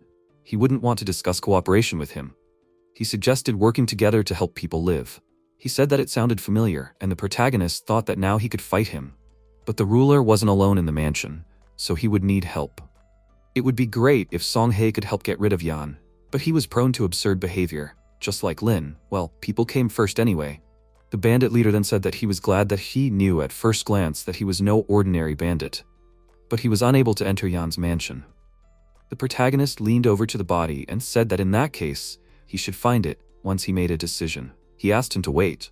What is he doing? He threw his body over his shoulder and said, didn't he say that the Yan people are looking for his son's body? He wants to protect them. First, he will take him away from here so as not to interfere with their further plans. Song He was surprised. What? He was going to send Lin Yan's body? He wanted to hang his body on the city gate. That would only hinder his brother from resting in peace. He asked, really? In that case, his son's corpse would be the perfect bait. He had to force Yan to leave the mansion. The bandit leader shouted indignantly, but he was his son. He turned around and said that he wanted to kill Yan so much that he would even use his own son as bait. Song He sighed, and then said no, he was proud of him. He would take care of Lin's body. so he had better wait for good news and keep a low profile. He replied, okay. And then he thought, now his plan was becoming clearer. All that was left was to figure out how exactly to kill Yan, and how he could further improve his evaluation. Meanwhile, in the office of Yan's mansion, a pigeon flew to the window. Yan noticed the bird, and then unfolded the attached letter and thought, even the martial arts clan couldn't find Lin's body. Were Mu and Lin just pretending when they said they had a great family behind them? Had they been lying all this time? At this moment, his subordinate shouted, Lord, they found Lin's body. A doctor from Panshan City found a body floating on the river. He saw the wanted poster and immediately reported to Yan. Standing up from his seat, he shouted, a corpse. He must see it. After a while, he opened the coffin and confirmed that it was it. His subordinate said that it was said that Lin lived for several days with the doctor before dying in agony. Yan ordered that the doctor be checked. Tomorrow he will personally hang Lin's body on the gate. The next day, the guards stood near the closed gates and shouted that this was the master's order. The city was blocked. No outsiders allowed. The protagonist watched them from a high hill above. He clicked his tongue in irritation and said, what an aggressive old man. He's closing the city just to hang out a corpse. Is he afraid that someone else from the Qiao family will come to take revenge on him? But it doesn't matter. He already has a plan. Not long before, he pointed to the map, turned to the head of the bandits and said, let them work together. These will have to act separately. He asked them if he already had a plan. He replied that he needed his men to sneak into the city. At the moment Yan, they should start a diversion and distract the guards. He will go straight to him and slit his throat. Song, he shouted in surprise, he was going to attack Yan alone? He replied that it was so, and he had already decided, no need to convince him otherwise. He thought that he couldn't defeat him now. The bandit grabbed his hand and shouted that killing Yan was the most dangerous aspect of this plan. He was still taking it upon himself, trying to protect them. MC stopped him and said that he just didn't want them to shine brighter than him. In fact, he always liked to show off in front of the crowd. They shouldn't take that opportunity away from him. Besides, he wanted to ask him to bring him some scrolls from the Guo estate to find something interesting. He shouted, risk his life for this? He's even crazier than Mu and Lin. The protagonist then suggested going back to the plan. He said that he found his son in the river, right? He must have fallen into the well in the middle of the Yan estate. He thinks there should be a passage there that leads right into the mountains. Tomorrow he will use this, so no one will notice them. In the present, Songhae, holding the map, looked at the steamer and said that it really is here. Then he put his hand forward and shouted, friends, now they will infiltrate the Yan estate and help Mr. Qiao kill this thief. They are moving out. The bandits accepted his order and they set off. Meanwhile, the protagonist stood on the edge of the cliff and, warming up his joints, said that Songhee's team should have found a passage by now. Then it's time for him to move out too. The height is just right. If he jumps from here, he will be deader than dead. After that, he pushed off the edge and flew down, called the system and ordered it to revive him at the point he set earlier. Sometime later, in the outer area of the city, the protagonist picked up the boards from the floor and said, what a wonderful function. He was able to respawn right in the city, so the closed gates are no obstacle for him. He looked at the hidden spheres and said, Yan, he is already coming. A few hours later, Yan rode forward on his horse. The citizens present were surprised. Isn't this young Master Guo's funeral procession? Why aren't they wearing mourning clothes? What is going on in the city? Then the ruler ordered the coffin to be opened and the corpse to be pulled out. One of his subordinates kicked the coffin lid, opened it, and grabbed the corpse by the hair, lifting it into the air. The citizens whispered in surprise, who is this? What a terrible death. But he doesn't look like young Guo. Isn't this the hero who hit the young master? Indeed. Yesterday, someone named Lin invaded Guo's estate. It must be him. Jian Lang thought irritably, this is not a funeral ceremony, but a demonstration. He is threatening them all with this act. Even if there were such capable and noble people in the future, they would not dare to oppose him. The nobleman opened his fan and was surprised. A hero? Are they talking about this Qiao? He deserved to die for breaking into his master's estate and killing his beloved son. Several young men shouted, for breaking into someone else's house and doing whatever he wanted there? But Yan did exactly the same thing. Why is no one talking about him breaking the laws? People are dying of hunger all over the city, and the ruler is doing nothing about it. If they are talking about justice, he should be executed first. The nobleman pointed his hand at them and shouted, ungrateful thieves. What right do they have to gossip about the laws and threaten their master? They must be calmed down. Then his subordinates began to attack the residents. They shouted indignantly. They mock the exhausted residents, blockade the city for personal revenge, raise the price of food to incredible heights. Heaven will punish them. The nobleman said that it was their own fault that they were starving. Maybe they should work more? The stables of the inner city were short of workers to clean up the manure. How could that not be their income? They should not come closer. He did not want his clothes to stink of their poverty. Or maybe it was even more profitable for pathetic peasants like them to die as soon as possible. The next second, a piece of his hair fell off his head. An MC running forward shouted just like their beloved Xiao. His hair! The villagers fell on him and started kicking him. They shouted that he was a scoundrel. One of his subordinates approached Yan and reported that there was some kind of commotion. He replied that it did not matter. It was just a group of peasants. Tomorrow, they will catch the couple and hang them on the wall as a deterrent.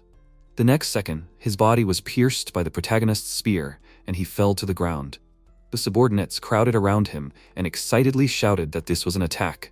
We must protect the master. Yan put his hand to the wound and thought that he barely dodged. If he had hesitated for even a moment, this spear would have pierced his head. Then the protagonist stood in front of him and, surrounding his body with a powerful aura, said that he not only killed his son, but also dared to bring his corpse to public display. For this bloodthirsty act, the Qiao family will repay him 1,000-fold.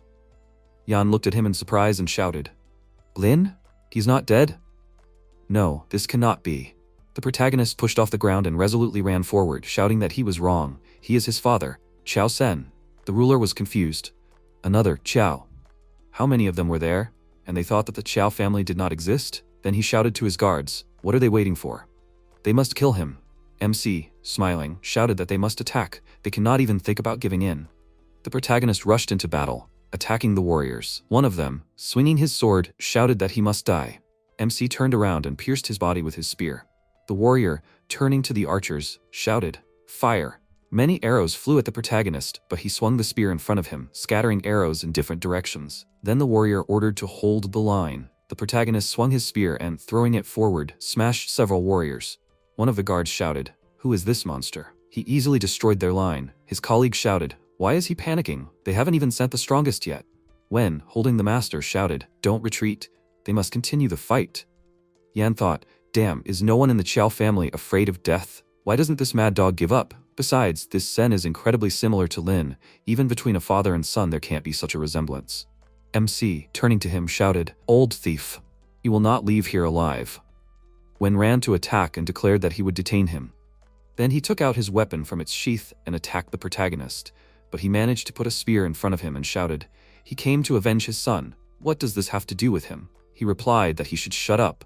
His son killed his master's son. He deserved to die. He replied that this piglet mocked the villagers. His son only did him a favor. Wen shouted that he should not insult the young master. The protagonist chuckled. So he's the Guo family's watchdog? Do they feed him better than everyone else? His opponent swung his sword and told him to shut up. The protagonist then pointed a spear at him and shouted that he was already exhausted. With that, he pierced his shoulder, and Wen grabbed the spear and said that he would not take another step forward, and for this he was willing to give his life. MC smiled and said, "Good dog. Too bad his master is such an idiot." One of the warriors said in surprise that Wen was a 7th grade warrior, but he couldn't hold out for even 10 seconds. His comrade told him not to worry, they still had a master. Yan at this point, turning to his subordinate, said that he tried well, and then took out his sword, and piercing Wen's body, also pierced the body of the protagonist. He looked at the sword in his chest in surprise and thought, "Damn, he outsmarted him. Okay, he won this time, but next time he'll be dead." After that, he fell lifelessly to the ground. Yan, with his arms at his sides, laughed loudly and shouted, against the city's ruler, he was a dud. Even if there were 1,000,000 people in the Qiao family, he would kill them all. No one could stop him. After a while, Mu, a 6th grade warrior, sat down on the stairs. He was told that he was being congratulated on reaching mortality rank A. He was allowed to freely distribute his points. Total deaths 30, lifespan reduction 30 years, lifespan remaining 58 years, additional reward for reaching rank A is 200 points. The system is updating, they wish him happy deaths. He shouted indignantly, "What the hell? No one told him about lifespan reduction." So now he's really losing years of his life because the initial access period has passed? If he'd known earlier, he would have only invested in the Fist of Immortality. He was told that if he mastered the Fist of Immortality, he would be able to increase the quality and lifespan. If he invested all of that, the problem would be solved. He would be halfway to immortality. At least thank goodness for the high mortality rate, otherwise he would have been completely upset. And then he waved his spear and walked forward, saying that it was not the time to sit around here. Song He was waiting for him. He would deal with the reduction in lifespan after getting rid of Yan. Meanwhile, one of his subordinates reported bad news. Master, something is wrong in your estate. An unknown group of people appeared in the middle of the courtyard as if out of thin air. They took advantage of the lack of guards, killed everyone, and took control of the entire estate. Yan ordered everyone to be called immediately and go to the estate. Then he looked at the enraged residents who were shouting that he must not leave. They must avenge the hero Xiao. Yan must be killed. The ruler clenched his teeth in anger and said, "Pathetic bugs, kill them. No one can be left alive." The archers fired arrows, aiming them at the residents. But at that moment, the protagonist arrived in time and flew forward with lightning speed, deflecting all the arrows. Yan, perplexed, asked, "Sen? No, how is this possible? He killed him with his own hands." The protagonist walked towards him and told him to prepare for death. The enraged villagers ran after him and shouted, "Forward! For the hero Xiao, they must kill Yan and take over the city."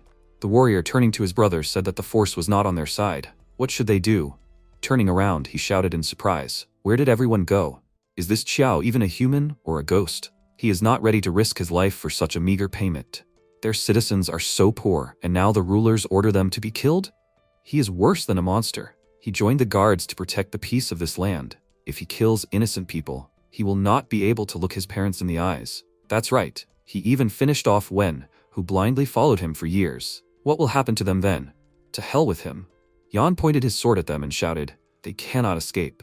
Anyone who disobeys the order will be executed." But the next second, MC was already very close to him and pointed his spear at his opponent. Then he shouted that this was the result of his actions. He was going to die now. Yan shouted indignantly, "Really?" He thought he could defeat him? Then he pushed away the protagonist's spear, and he thought in surprise, incredible energy. He was so strong even after being wounded. The ruler shouted that this was his fault. He destroyed everything he had built over the years. He pierced the protagonist's body and shouted that he would kill him and every idiot from his filthy family. And then he cut the protagonist's body in several places, and when he knelt down, he raised his sword up and shouted that it was over. He had to die. With these words, he pointed the blade at the protagonist's head, but he grabbed the blade with his hand, stopping it.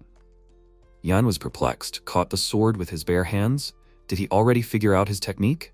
It was impossible. Too little time has passed. The protagonist replied that if this were their first fight, he really wouldn't have been able to handle it, but this was their third meeting. The third. He then pierced the ruler's body. Yan, kneeling down, realized what was happening and said, "What a fool he was. He wasn't some Sen, he was Lin." The protagonist then raised his spear up, and the joyful villagers shouted, "Yan is dead. His killer is the hero Sen." They continued chanting his name. The protagonist grinned, then fell to the ground. He thought it was just perfect. He was dying to the applause of the crowd. He thought it was worthy of another A rank.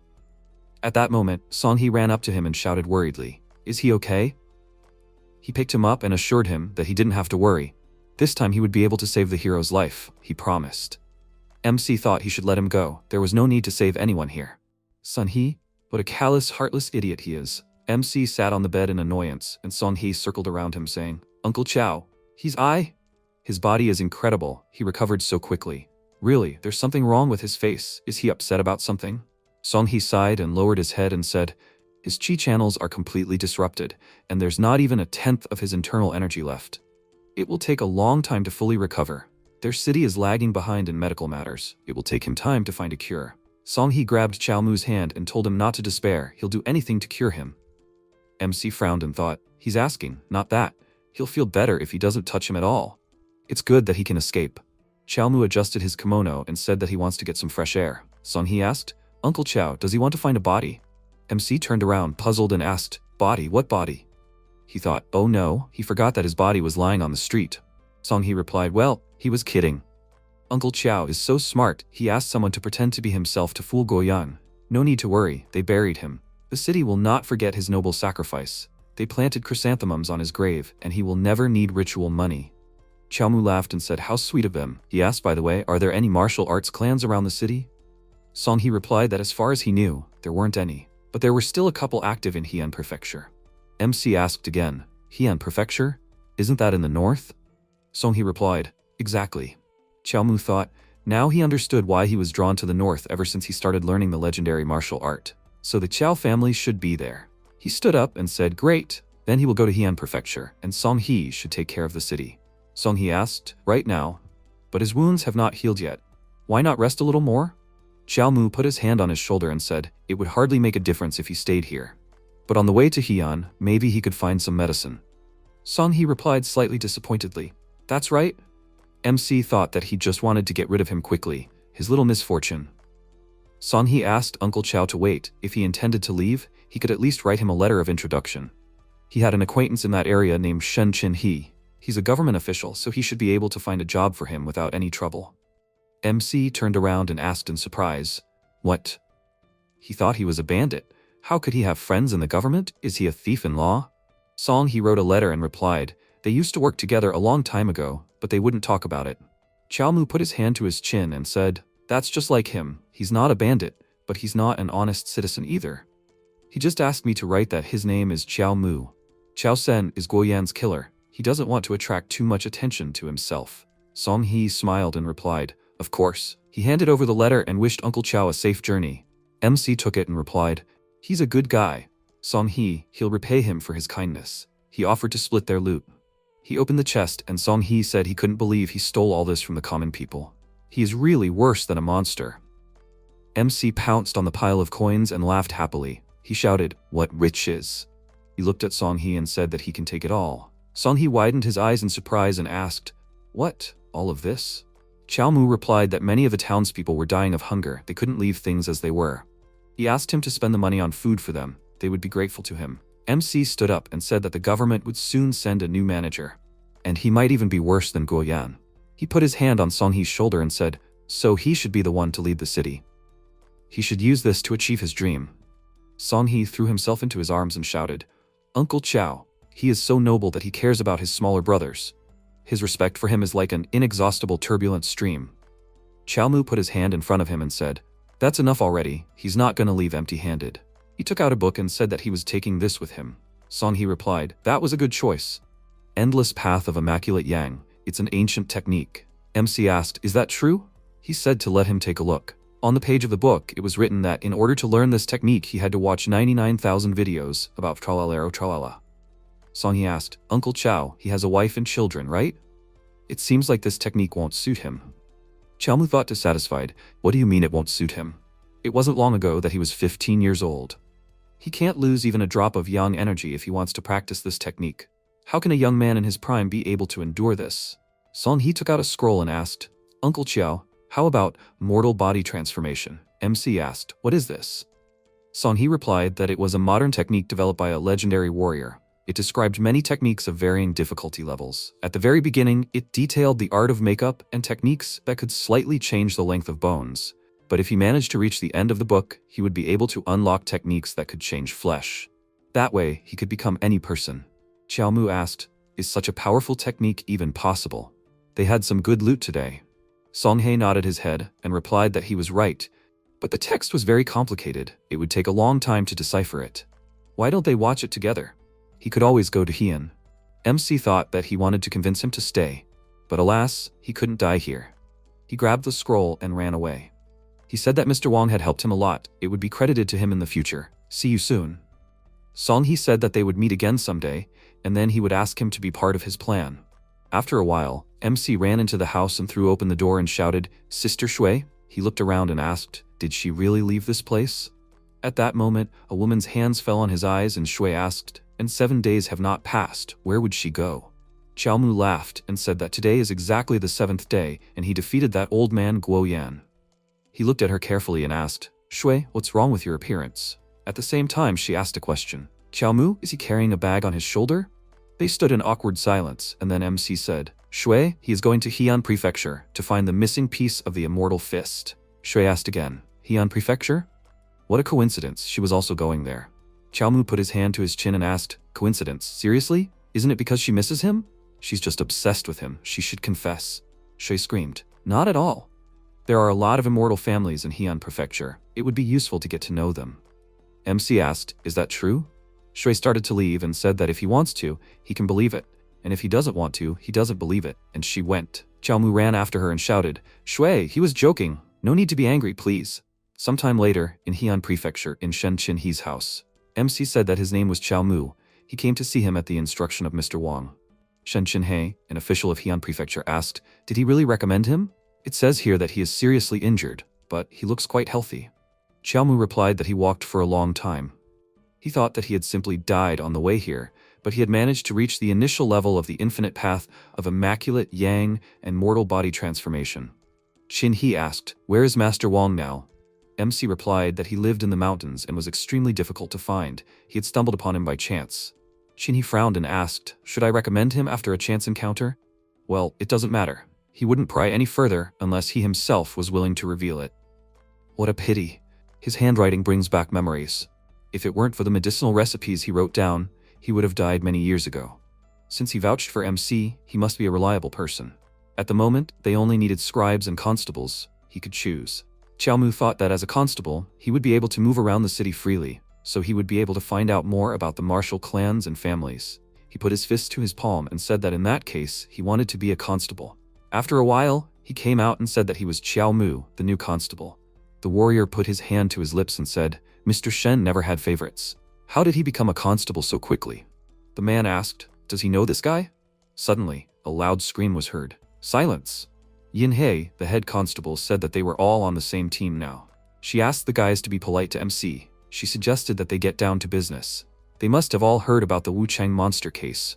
All the warriors stared in fear, and MC thought, "Wu Chang? A monster?" Yin He said that it was rampant in the city and had already taken many lives. It was said that Wu Chang was a kind of monster that fed on the energy of death. It killed people, regardless of their position and social status. Many warriors tried to deal with this monster, but it was much stronger. Even the 5th and 6th grade fighters did not survive. They will have to work with the Xianqin clan. Xiaomu asked, "Xianqin clan?" Yin He said that shortly after the Qiao family was exterminated, the Xianqin temple was built on their land. Now it is also known as the Xianqin clan. MC wondered what a coincidence. Most likely, the Xianqin clan has something to do with the association, since they were able to appropriate the Qiao family's lands so easily. Perhaps it is from them that he will be able to find out about the second part of the Immortal Fist. And if he is lucky, he will find other cultivation techniques as well. The guy grabbed his face and screamed, "Why are they being given something like this again?" The man said it was a thankless job. MC's eyes widened in surprise, and then walked up to the lone guard and asked, "Dude, why is everyone reacting like this?" The man asked, "Dude, they are just guards. What can they do with a monster? Their leader, she is the strongest of them, but even she has only reached the 7th grade. Xiaomu asked, "So why are they being forced to do a job they are not qualified for? In fact, they might even die." The man asked, "What else can they do?" The State House listens to the immortals and everything, and they are the scapegoats in this situation. A voice suddenly rang out. "No need to worry." The Moon Fairy said it seems she arrived just in time. MC looked up in surprise, where the Moon Fairy from the Xianqin clan appeared. She landed on the ground and said that they don't have to fight the monster. They just need to track the creature down and report to her. But she can't do it without their help, dear constables. The boys cheered happily. "Thank you for worrying about commoners like them. Merciful Fairy. She must be sure, Lady Fairy. They will find the monster." "Yin," he said in a puzzled tone. "What enthusiasm." The man put his hand on her shoulder and sighed and said, "At least they are soberly aware of their capabilities. Being an errand boy, that's what they are good at." MC just widened his eyes and stood there silently, not understanding what was going on. He thought, such a task, a piece of cake for an immortal. Why can't she do it herself? Are they trying to deceive the State House? Shiji said that this monster feeds on the energy of death, so it will most likely be found near hospitals or prisons. If they don't find any traces there, they can use a group of dying people as bait. The warrior adjusted his hat and said that luring the monster out with living people was a bit too much. Shiji asked, "They were going to die soon anyway. Why not serve the public before they died?" Yin He frowned and asked, "But what was the immortal lady going to do after capturing the monster?" Shiji replied that she would take the creature into her clan to subject it to heavenly punishment. For its sins, it would serve them for the rest of its days. Yin He became angry and screamed loudly, "Heavenly punishment? This monster killed many innocent people, and after that it remains alive? Where's the justice in this? The murderer must pay with his own life. That is the law of their empire." Shiji replied that this law applies to commoners, not immortals. And monsters and demons are just under their jurisdiction. Yin He cried out in irritation. MC raised his hand and asked to forgive him. He asked, "What if they accidentally killed the monster when they found it?" Yin He turned around and looked at him, and Shiji replied, "She said it was too dangerous for them to fight the monster. They just needed to inform her, and there would be no accident. Xiaomu approached her and asked, what should they do if it chased them and they had no time to inform her? They would have to fight back, right? And suddenly, by some miracle, they still managed to kill the creature. Would there be any rewards from the immortals then? For example, an entertaining tour according to her plan? The fairy replied that the lands of the immortals would not tolerate the feet of plebeians. Xiaomu frowned and thought, they are arrogant idiots. It seems he will have to find another way to explore Xiantian. Shiji waved her hand and said, I guess that's it. She gives them 3 days to find the monster. She flew away on her magic origami, and the man asked, Chief, what are they going to do? Do they really have to collect the dying people? Yinhe replied that they don't have to obey the orders of the immortals. She ordered them to explore the city, look under every stone. If they find anything, they should immediately report to her. She will deal with the rest. The guys screamed, Yes, Chief. Yinhe asked to stay for a while Xiaomu. She said that Mr. Shen has always been a common-sense person. If he accepted it, it means he has pretty good skills.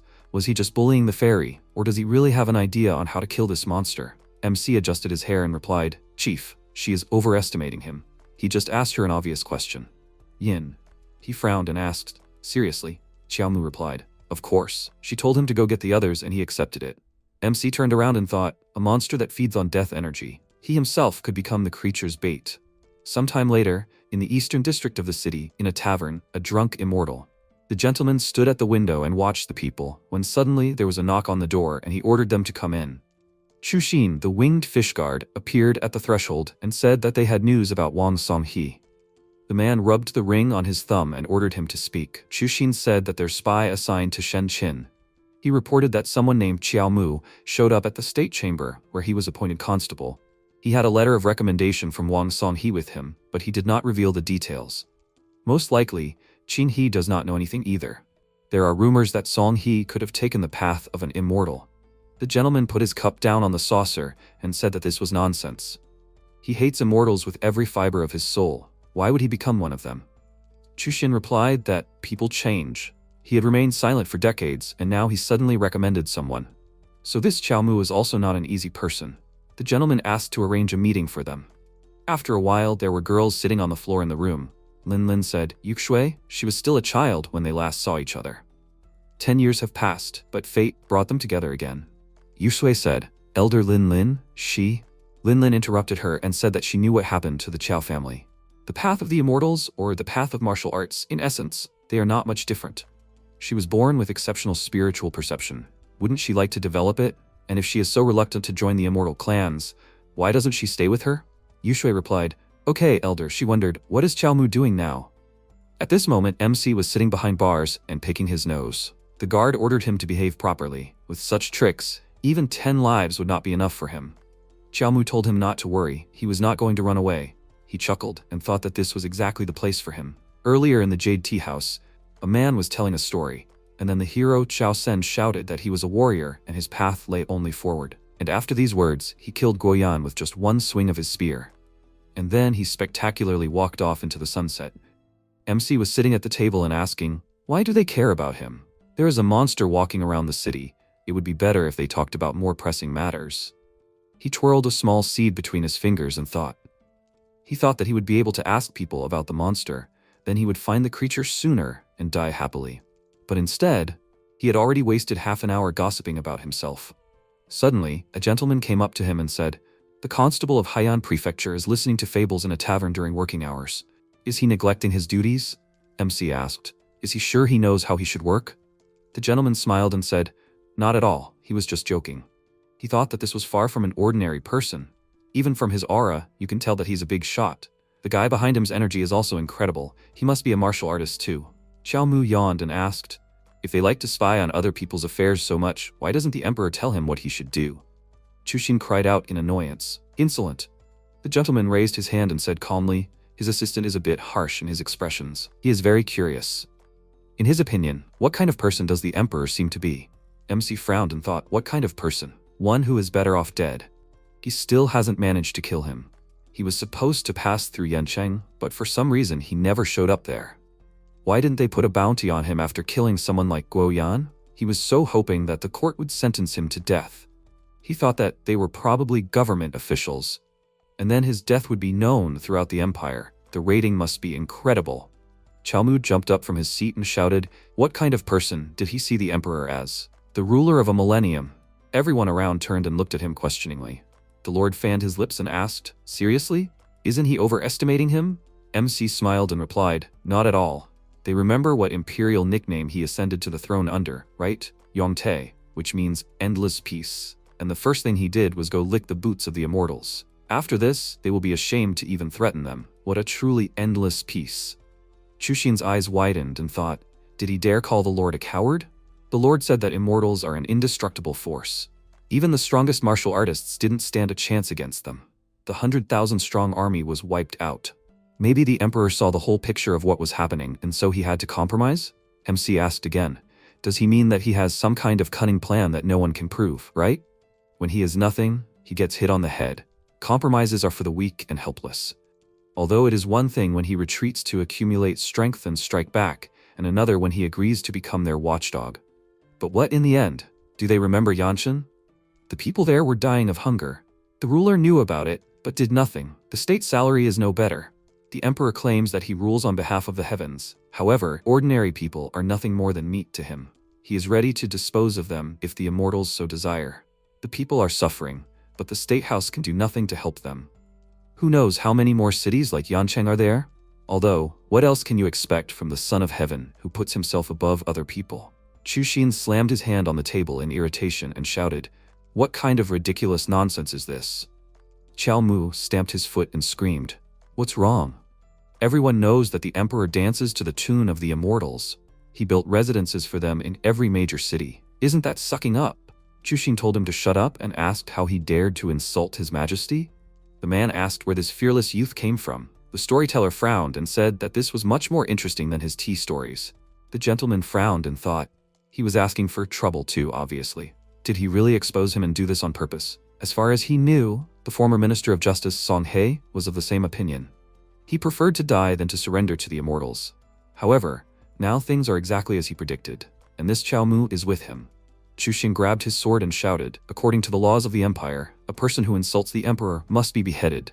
The lord thought, he should give MC credit, he is not a bad bully. He was able to infuriate even the eternally calm Chushin. Xiaomu pointed his thumb at himself and said that he will not go back on his words and is ready to take responsibility for them. The lord thought, it was as if he wanted to be killed. Suddenly the nobleman closed his fan in front of Chushin and told him to drop it. MC does not understand anything about government and just wants to attract attention. It's time for him to leave. Goodbye. MC's eyes widened in fear and thought, how is this possible?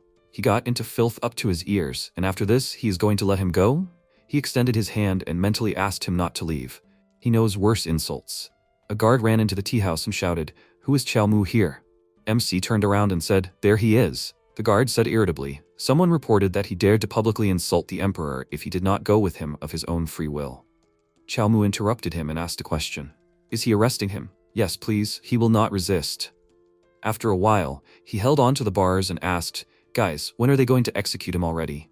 Are they really going to wait until autumn? Why would he waste their taxes? He asked to do it right now, and preferably in public. He likes a big crowd. The guard asked, what kind of person would ask to kill himself quickly? Does he really have a protege who can pull him off the chopping block?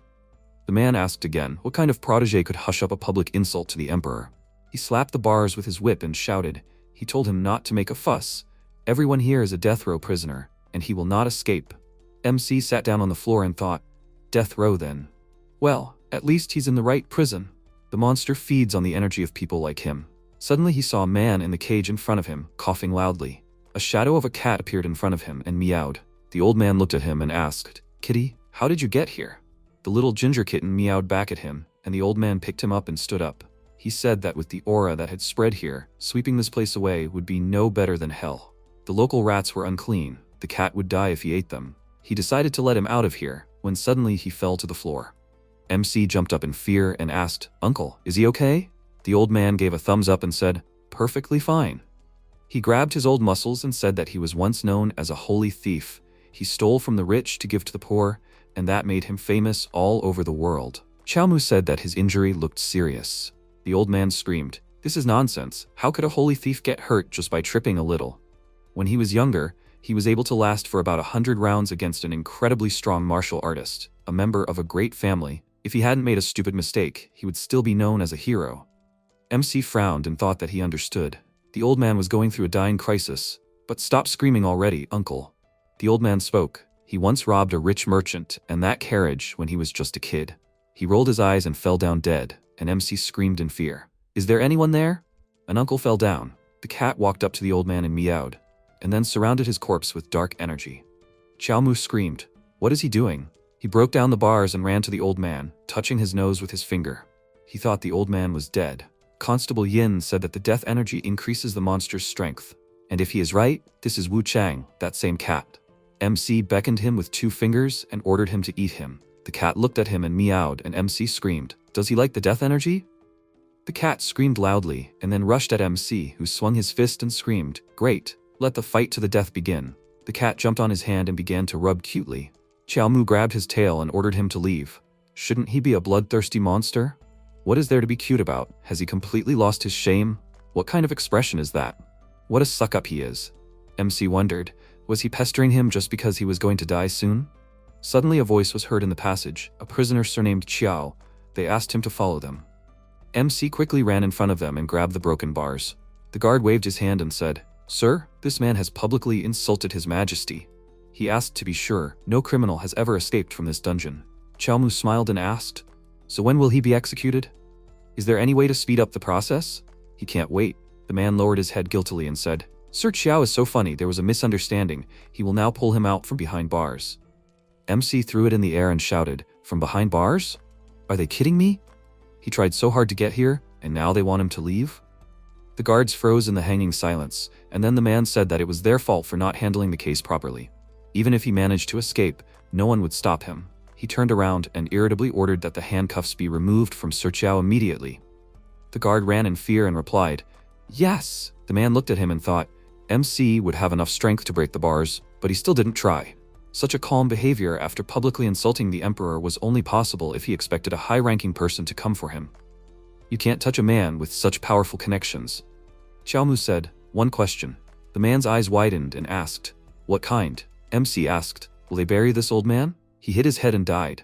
The man smiled and said that he had a kind heart. He could rest assured that they would give him a proper ceremony. MC looked around and thought, since this was over, where did the cat go? After a while, Shinhee screamed. He had only joined the service 2 days ago, and he had already been arrested and in his constable's uniform. He forgot that all his actions directly reflected on the State House. Xiaomu put his hand on his heart and replied, Sir, he knows. He is a good man. He allowed himself to be arrested so that an investigation could be conducted in prison. He asks to believe him. He did not act out of selfish motives. Chin, he replied calmly, I see. And a second later he yelled in irritation, Does he think he's an idiot? In his opinion, the only way to go to prison is to insult the emperor? Suddenly their conversation was interrupted by Yin He, who coughed loudly and said, Xiaomu, Lord Sen had to use his authority to get him out of prison. He even had to visit that idiot, or rather official Lu, and not empty-handed. Shin He sighed in displeasure and said that if it weren't for Lord Wang, no one would have taken care of him. MC bowed and thanked the master. He thought that he and Song He were birds of a feather. They just wouldn't let him die in peace. Chin He waved his hand and said, They've moved on. He just needs to be more careful about his actions and words next time. He turned around and thought that, although he tried to get Xiaomu out, official Lu told him that the order to do so had already been passed on by the Winged Fish Guard. This faction is directly under His Majesty. So this is an order from the Emperor himself. Is this guy somehow related to him? Did the Emperor himself ask to insult himself in public? Could the Emperor be one of them? He presented a strange picture and his expression changed, which alerted MC. He lowered his head and said, Okay, they will get back to business. Did he see a monster? Xiaomu showed a gap with his hands and said, Yeah, it looks like a tricolor kitten, white, black, and yellow. About this size, it appeared next to the deceased prisoner. It absorbed the energy of death and grew to a size larger than a human. However, it did not attack anyone. Yin, he clenched her fingers into a fist and said, Wu Chang appears next to the deceased, so this is a hit. On some of the victims, there were marks like claws, just like a cat or tiger.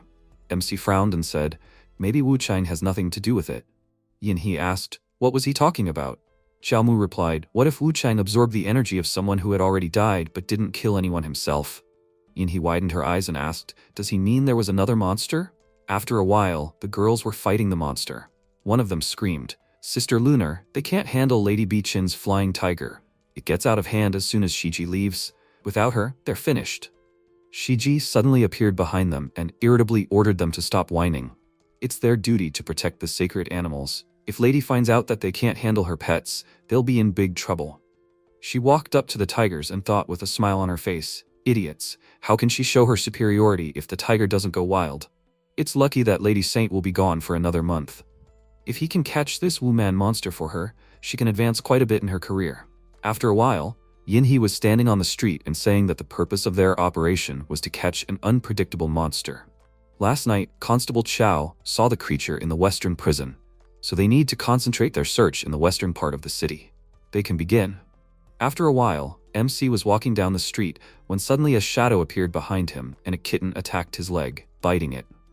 Xiaomu squatted down and said that ever since the prison, he had felt someone's constant presence behind him. He stroked the cat and said how clingy it was. Is it an endless ration for him? Its sniffs remind him of Sister Shui, but she is much cuter than a clingy kitten. Suddenly, Yin came out from around the corner and asked Xiaomu, what is he doing here? This cat. The kitten immediately took off and ran away, leaving a trail behind it. MC rushed after it and shouted, this is the demon he was talking about. It is heading for the western borders of the city. Yinhe rushed after it and ordered to block the creature on the right. Oh no, it turned left. It jumped down, no need to lag behind. Suddenly they stopped, and Xiaomu looked around and thought, did they lose the cat? No, he is too nimble, he could hide from them in the first second. It was as if he deliberately led them here. Yinhe said, this place. MC asked, leader, does she know what this is? Yinhe said that this is the territory of a newly formed gang. This is the Crimson Waters. Their leader is called Jianlong. He is a 6th class warrior, he cannot be underestimated. MC smelled a bloody stench and put his hand to his nose. Earlier, in the Crimson Water courtyard, Jianlong, the leader of Crimson Water, greeted the immortal lady. It was an honor for them to serve Xiantian, one of the 9 great immortal clans. If the lady helped him join her clan, he would do whatever she asked. Shiji waved her hand and replied, of course he would have another chance. However, he was not the only one who wanted to join the immortal clan, so she could not agree so easily. First, they would have to pass her test. She took out a small pouch, and Jianlong asked, a test? She replied that the grade only showed the amount of his internal energy, but she wanted to see the level of his combat prowess. There was no need to worry, it was not that difficult, and should not be too difficult for him. Magic burst out from the pouch and created a huge winged tiger. Jianlong said in fear, this? Shiji asked, are you scared? He can always give up even though his eternal life is at stake. Jianling took a fighting stance and replied, no, immortal lady, she misunderstood. He is just afraid that he will accidentally kill them. But he will try to control himself. A little later, he was already lying on the ground, covered in blood, and begged immortal lady to help him. Shiji said, Wuchang senses the energy of death and appears next to the dying man. He will definitely want to feast on the powerful energy of a 6th grade warrior. Okay, for now, she will let him live. If he dies, the energy of death will quickly dissipate. The tiger with a bloody muzzle looked in her direction, and she thought that after a bloody sacrifice, he usually calms down. Why now? Did this boar's energy really heat it up? At this moment, a cat meowed behind her. Shiji turned around and said, she knew he would appear. Let him climb here. She opened her pouch, and the tiger rushed towards the cat. Shiji thought, this is bad. The tiger cub will go berserk if this is found out. The cat jumped off the roof, followed by the tiger showing itself in front of the constables. Yinhe screamed, up there. MC looked up and asked, demon tiger? Another one? Yinhe rushed towards the gate and screamed, after her. She kicked the door open and said, they are too late. MC asked, what? Yin. He turned around and replied, this tiger, it is a monster raised by the Xiantian clan. Sacred animals are usually controlled by humans. Its temperament should be somewhere nearby. Xiaomu frowned and clarified, she means that all these murders are actually the work of the Xiantian clan? At this moment, he saw a cat falling, being chased by a tiger. He grabbed the little fluffy one and hugged it and ran away. He landed and said, a hero saves a kitten. This is great. Suddenly, a tiger appeared behind him, and Yinhe grabbed his hand and pulled him along. She turned around and screamed, the tiger demon is too strong, they can't handle the creature. She will distract the tiger for a while, MC should find reinforcements and hurry. At this moment, she threw Xiaomu forward, and a tiger appeared behind her. She thought she was finished, but she wasn't. MC swung and dealt a strong blow to the monster. He asked the boss to forgive him, he can't let her die in his place. Yinhe screamed, Xiaomu, she asked him to go get reinforcements. MC replied, no boss, she'd better take care of it and leave the tiger to him. Chushin sat on a high branch of a tree and thought in surprise, are they crazy? They had time to escape. Great, now they will both die here. The Lord asked me to follow him. It will be bad if he dies here. If he sees anything strange, he should also immediately report it. But the real culprit behind all the murders so far is still here. Shiji said irritably. Those terrifying constables. How dare they get in his way? Their death wish is simply astounding. In any case, to the tiger cub, 6th grade warriors are just a snack. Let him eat and calm down. Chushin clenched his jaws and thought, it is not in his majesty's interest to start a conflict with the immortals right now. If he acts impulsively, he might cause trouble. Well, he will have to wait for the right opportunity. The tiger got angry and tried to strike at MC, who jumped back with scratches appearing on his chest. He thought, what a power. One strike and his energy barrier is almost destroyed. If he dies from the creature's claws, the rating will be high. Come on, let him tear him apart. Suddenly, the tiger stopped and released an energy stream from its mouth. Xiaomu thought happily, great, God bless his mortal body. Yinhe grabbed him, pressed him to her chest and screamed, why is he frozen? You need to dodge. MC thought, well, let him die in peace already. Yen. He said it's too strong. They won't be able to withstand the creature in a head-on collision. They'll have to rely on techniques to find the right moment to strike. Now she'll show him the shadow step technique. Let him watch carefully and remember it the first time. You need to direct the chi energy into your feet. Step through the air as if you were walking on smooth ground. Twist the chi energy, not allowing yourself to fall. Xiaomu thought, let him go before teaching him. Even the most brilliant disciple won't understand anything in this situation. Suddenly, the system window reported that the attraction had decreased, and he thought, did it work? Xiaomu flew to the side, and Yinhe squeezed the hilt of the sword and struck at the monster. The sword shattered, and she thought that its internal energy was so strong that an ordinary blade was useless against a tiger. Yes, she can dodge with the shadow step for now, but it seems impossible to defeat the creature. If this continues, they will definitely die. Shiji smiled and said, they are overestimating themselves. This is a sacred animal. Neither water, nor fire, nor weapons can hurt it. You just have to accept the fact that they will be devoured. For mortals, this is even an honor. The system window reported that the loading of Shadow Step was complete, after which MC pushed off the ground and rushed towards Yinhe. She saw him and screamed, he needs to run. He will not be able to defeat the creature. Xiaomu dodged the energy streams of the monster, after which the system window reported that the available points were 204. The points required for Shadow Step are 126. MC decided that it was time to cheat. He pushed off the ground and kicked the monster with his foot, destroying the layer of earth underneath it. Yinhe and Chushin's eyes widened in surprise. Chushin thought, this blow is stronger than the abilities of a 6th-class warrior can allow. Could this be the great law of retribution of the heavenly demons? By combining the technique with fast movements, he increased the damage even more. He fights without paying attention to his physical condition. Who is this Xiaomu? Yinhe stood behind him and thought, was her inherited technique always like this? He uses steps designed for hidden movement to launch fierce attacks? Has she been doing something wrong all this time? MC swung his sword and ordered him to die, when suddenly Shiji appeared behind him and ordered him to stop. This flying tiger, it is the spirit pet of the Xianxian clan elder. She ordered the creature to be handed over to her immediately. Xiaomu turned around and asked, what does he care about the immortal clan? The terrifying monster has taken many innocent lives, and according to the law of the Empire, it is sentenced to death. He swung his sword and dealt the decisive blow. Chushin looked at this in surprise and thought, he killed a creature. Just like that? Why does some warrior dare to do something that even the Emperor does not dare? Shiji began to shake and said, he dared. MC picked up the sword that was dripping with blood and said, the direct killer has been punished. But the one who controlled him, who incited him to bloodthirsty deeds, at the cost of which human destinies were cut short, must also pay for her crime with her life. Shiji's eyes widened in surprise, seeing that the tip of the sword was pointing at her. Shiji said loudly in a dissatisfied voice that a pathetic human has no right to interfere in the affairs of immortals.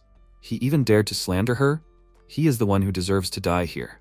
He walked up to her and asked if she could explain what she was doing here. Did she want to catch the monster or feed it? She created a paper crane and asked loudly why she had to justify herself to them. Not only did they disobey her orders, but they also dared to kill their elder's sacred pet. She began to fly away and loudly said that they would pay for this. He looked at her and said that someday they would be able to deal with immortals too. She was very surprised when she saw Xiaomu fall to the ground and scream loudly. She walked up to him, lifted his head and asked loudly, is he okay? He must look at her. She will do everything to save him. He lay on the ground and begged her not to save him. After a while, the cat sat on a tree and said with a happy look that this death energy is incomparable to anything. His stomach is about to burst with pleasure. What pure energy that constable had. He even saved him. This guy is special, and he adores him. What a pity that tiger hurt him so badly. He followed him to the headquarters, but it was too late. Why can he only feed on death energy? As soon as he gets interested in someone, he soon dies. It seems that he is destined to be a loner cat all his life. At that moment, the main character fell to the ground next to the cat, which scared him very much. He sat up and asked why he was reborn on the top of the tree. The cat looked at him in surprise and thought, so he did not die? He jumped on him and made a very happy sound. He stroked the cat and asked, is he not going to let go of him? In that case, he will be his pet. He decided to look at his rating and asked, did he only get a B+? Why did he put in so much effort? The system reported that he had killed a scary monster and saved the lives of many citizens. He was a true hero. The points received for death were 26. The current number of points was 104. Weekly resurrection was 4 out of 5. Skills, Fist of Immortality 40%, Shadow Step 100%, Great Law of Heavenly Demon Retribution 40%, and more. Other rewards, stamina increased. MC looked at this with a thoughtful expression and asked, was the rank so low because the death was not public? However, that was not the problem. Chinhe would definitely have told the people about it. Shi Jie of the Xiantian clan allowed their monster to roam the streets and kill innocent people, and Constable Xiaomu stopped it at the cost of his own life. Isn't this a heroic story? He thought that if only someone had not deliberately allowed the information to spread. Now I understand why that immortal was so arrogant. She knew that the state house would not dare to go against her clan. If the state was incapable of doing anything, he would take charge. Now he was no longer a constable. Every time he refined the immortal fist, his endurance would also increase, and therefore his lifespan, but for some reason his appearance had not changed for a long time. Had he really reached a balance? Death shortened one's lifespan, but cultivating the immortal fist would actually increase it. He asked with a smile, I wonder how long he had left to live now. He called the cat Wu Chang and said that he needed to change his clothes and go punish the criminal. After some time, in the Xiantian clan, the protagonist came to the entrance and asked, so the Chow family used to live here, right? There were quite a lot of pilgrims here. He noticed an old woman loudly saying that a few days ago, her son and fiancé were killed by a monster. Her granddaughter hid in the closet, but the experience had driven her crazy. She asks to be cured and promises to burn incense every day. The pilgrim asked her to be quiet and said that a 5th-rank official was praying in the temple right now. She should go to the end of the line. They had more important things to do than deal with her problems. The old woman knelt down and said loudly that they couldn't wait. She was all she had left. She was begging him to help her. The pilgrim said loudly that he had told her to go to the end of the line. Shi Jie came up to them and asked, did she say that this girl saw her son being killed by a monster? The old woman turned around, agreed, and said that her granddaughter had passed out from shock and had only woken up in the morning. Since then, she had been like this and hadn't reacted to anything. Was her soul really eaten by a monster? She looked at the girl and said that it looked like it. They should follow her. She would take care of her treatment. The old woman was happy about this and said that she was very grateful to her for this. MC stood in front of them and said that she shouldn't listen to her. She was the one who allowed these murders to happen in the first place. Shi Jie turned around with a very surprised expression and thought that he was killed by a tiger. How come he was unharmed? And what does he want?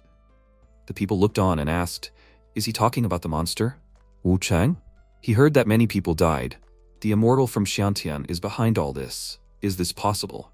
However, this clan has protected their city for so many years. Shi Jie walked up to him and asked, he is Constable Qiao, right? As a government official, he should act officially. He accuses her of the murders committed by that monster, but does he have evidence?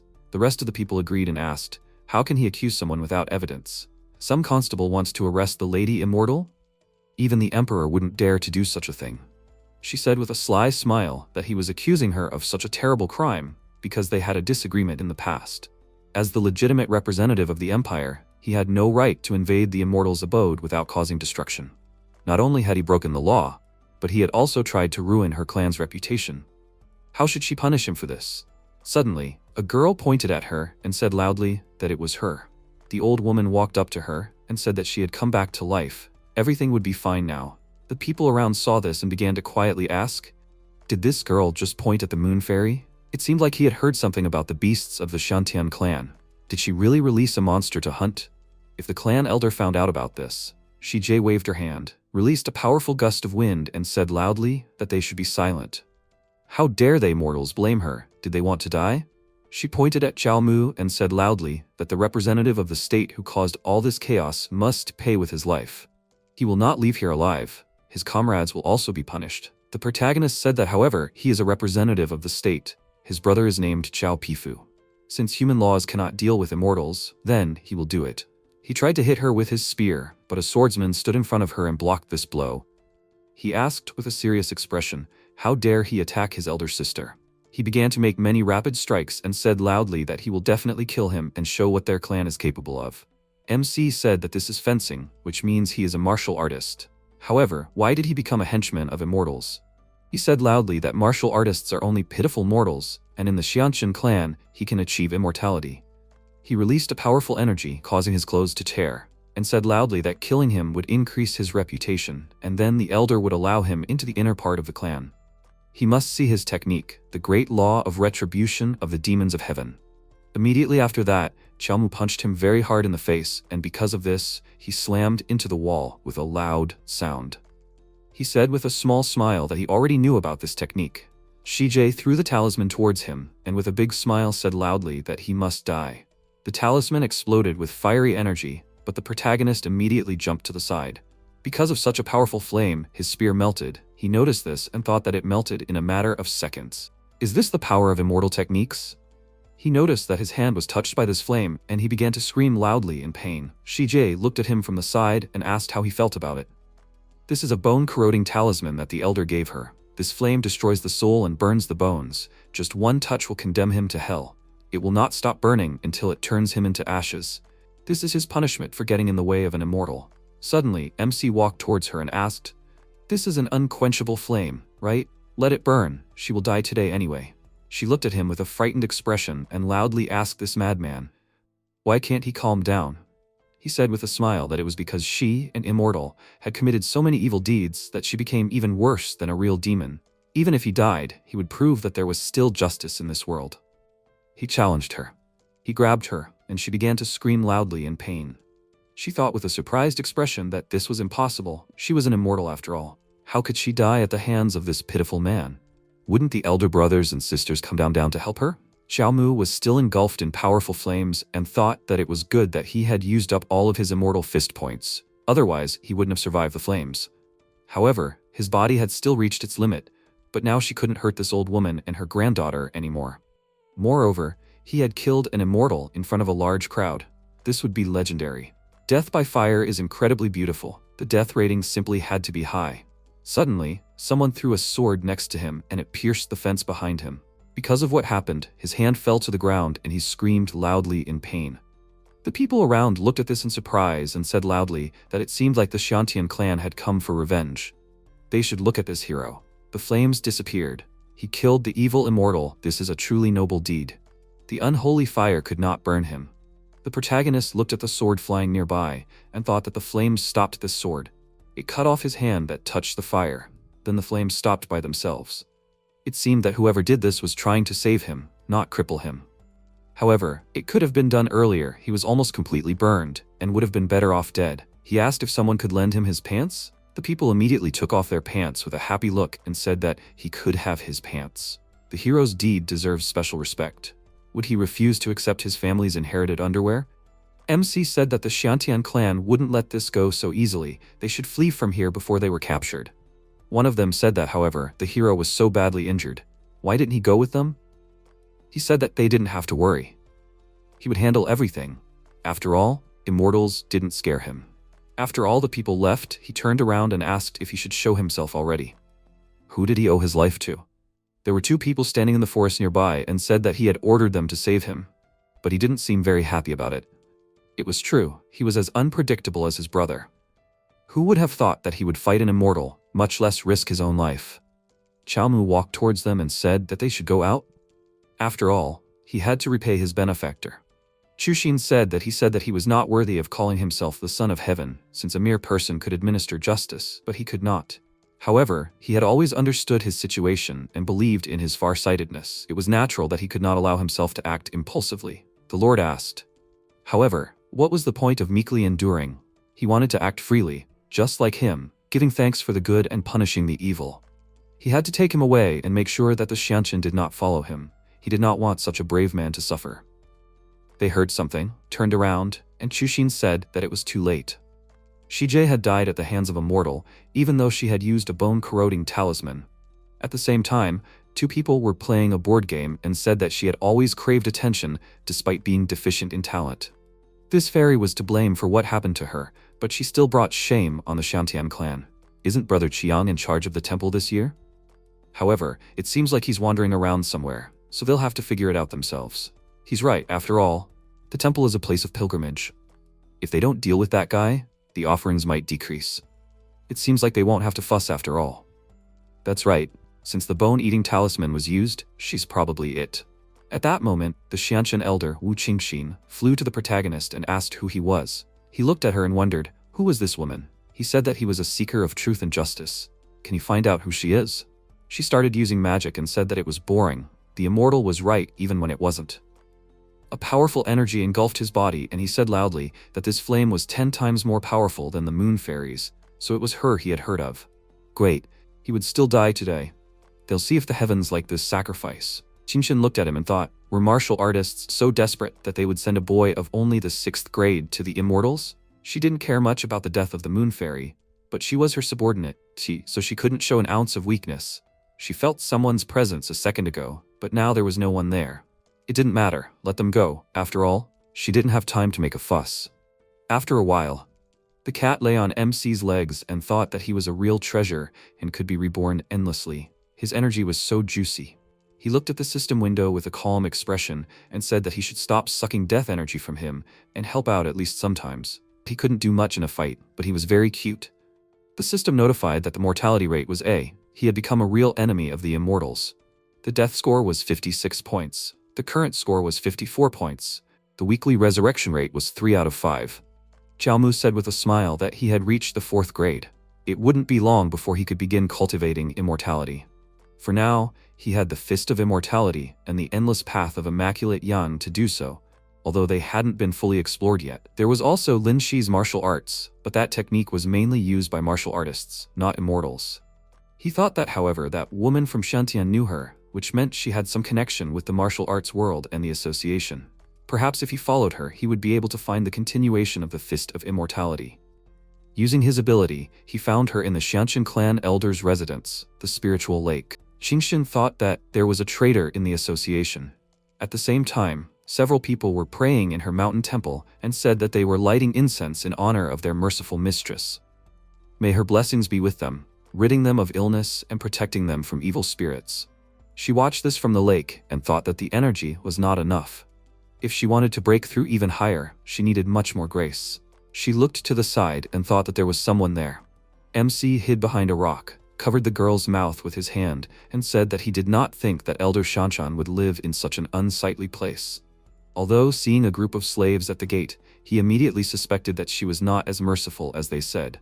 The girl, looking scared, called him a ghost, asked for mercy, and said that her father left her to join the clan. He should take out his anger on the one who burned him. After all, she did nothing to him. He said with a frightening smile that she must answer his questions honestly, or he would have to take her with him. He let her go and said that he would try to believe her, but she should not lie to him. She said that such a thing would not happen. Her father is an official of Heian Prefecture. If he spared her, he would hold a lavish funeral ritual for him. Xiaomu asked if she knew where her mistress came from. She said that she used to be a disciple of a martial artist nicknamed the Righteous Warrior. In fact, his name was Wu Qinxing. You could say that they were as close as father and daughter. He said that it seemed that the Righteous Warrior was distinguished by his particular hatred for immortals.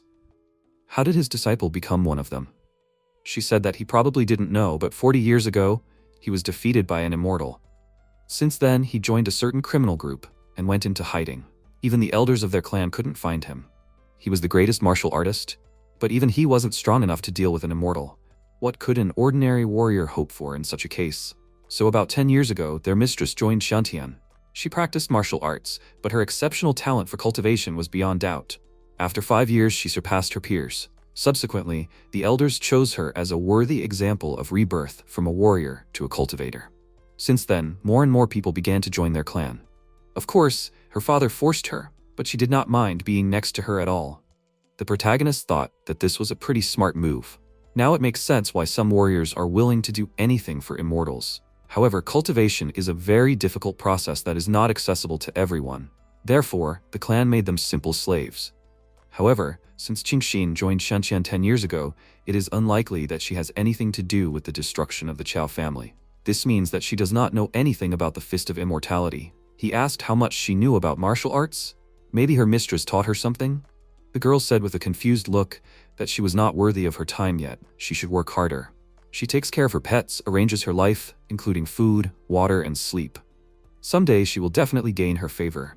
The MC said loudly with a dissatisfied look that this is more like a sect than a clan. Are they brainwashing them? They both did not notice the talisman that was flying towards them, and he asked how strong Qingxin was. The girl chuckled and said that their mistress was incredibly talented. A little more, and she will achieve true immortality. At the last moment, he managed to grab her hand and throw her aside at the moment of the explosion of this talisman. Qingxin looked at them with a serious expression and said that she should shut up. Xiaomu said with a serious expression that, if he hadn't reacted in time, this girl would have turned into ashes. Did this woman really think that humans were just insects? She recognized him, but he coughed and said that he was Qiao Zong. The one she had burned just now was his brother. Their honest and loyal family devoted themselves to caring for their homeland. However, she had killed his relative, and he had come to avenge it. She immediately detonated another talisman next to him, but he managed to jump aside. He looked at her and said that she could relax. After all, he was just joking. You could say that they both came from the same kindergarten, the world of martial arts. He thought that he needed to hold out as long as possible in order to extract more information from her. Qingxin called him a fool and said that he was probably sent by the righteous warrior, but his plan would fail because she would kill him. The protagonist said that he didn't even know who she was talking about. Why did she think that he was somehow related to that righteous warrior? Maybe he has something that is rightfully his? He seemed to understand a combat technique with a cultivation effect. They both practiced something similar with her. She didn't attack him or say anything, and he said that it turned out that he was right. They were connected by the same techniques. Qingxin taught her the technique, but she betrayed him to appropriate the technique for herself, right? Qingxin used her energy to lift her sword into the air and said that his brother was saved by the Emperor's guard that day. Is he working for him too? Has the righteous warrior already managed to reach the imperial court? MC looked at her and wondered, was he saved by the Emperor's guard? However, they have nothing in common. A couple of days ago he even cursed him. She took out another talisman with a serious expression and said that he should confess where the Emperor was now. He asked if she would believe him if he said that she had never even seen his face. She pointed the talisman at him and said that she didn't need it then. Xiaomu started to run away and thought that she was crazy. It seemed that he wouldn't learn anything good from her, so it was time to finish.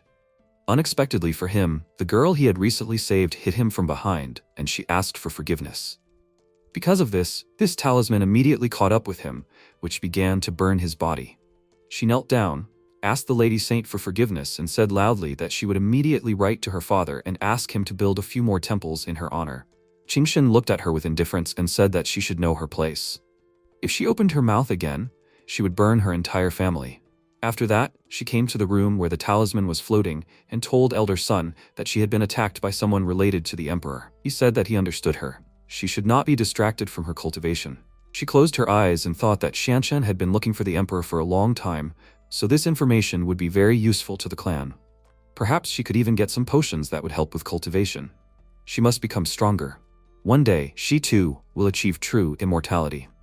At the same time, Zhang Lang said in front of the crowd of people that Xiao Pifu had been engulfed in hellfire, but the heavens had blessed him to come out alive. He then asked, would immortals be able to withstand the determination of a true man? MC was sitting at a table in this building and said that drinking tea while telling stories about how cool he was simply wonderful.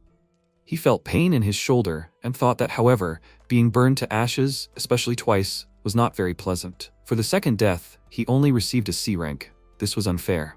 He should at least receive some rewards from death. He thought that if he thought about it, even though she joined the Immortal clan, she was still afraid of her former teacher. It was possible that the righteous warrior himself sent her to Xianqian as a spy, but she was trying to escape from his control. Still, what does cultivation technique have to do with all this? He hadn't felt it before, but the city was actually full of martial artists. Sometime later, in the Xiantian clan located on the Nanji Ridge, Elder Sun said that Qingxin conveyed a message that Emperor Daiyan had appeared in Heian Prefecture. Elder Tianxing said that their plan would finally be put into action. Master Qiang said that according to the agreement, in half a month, the Emperor must disguise himself as a simple wanderer, climb Qinmen Peak and bow to the Xiantian immortals. However, there have been no rumors about him lately. Does he really want to retreat at the last moment?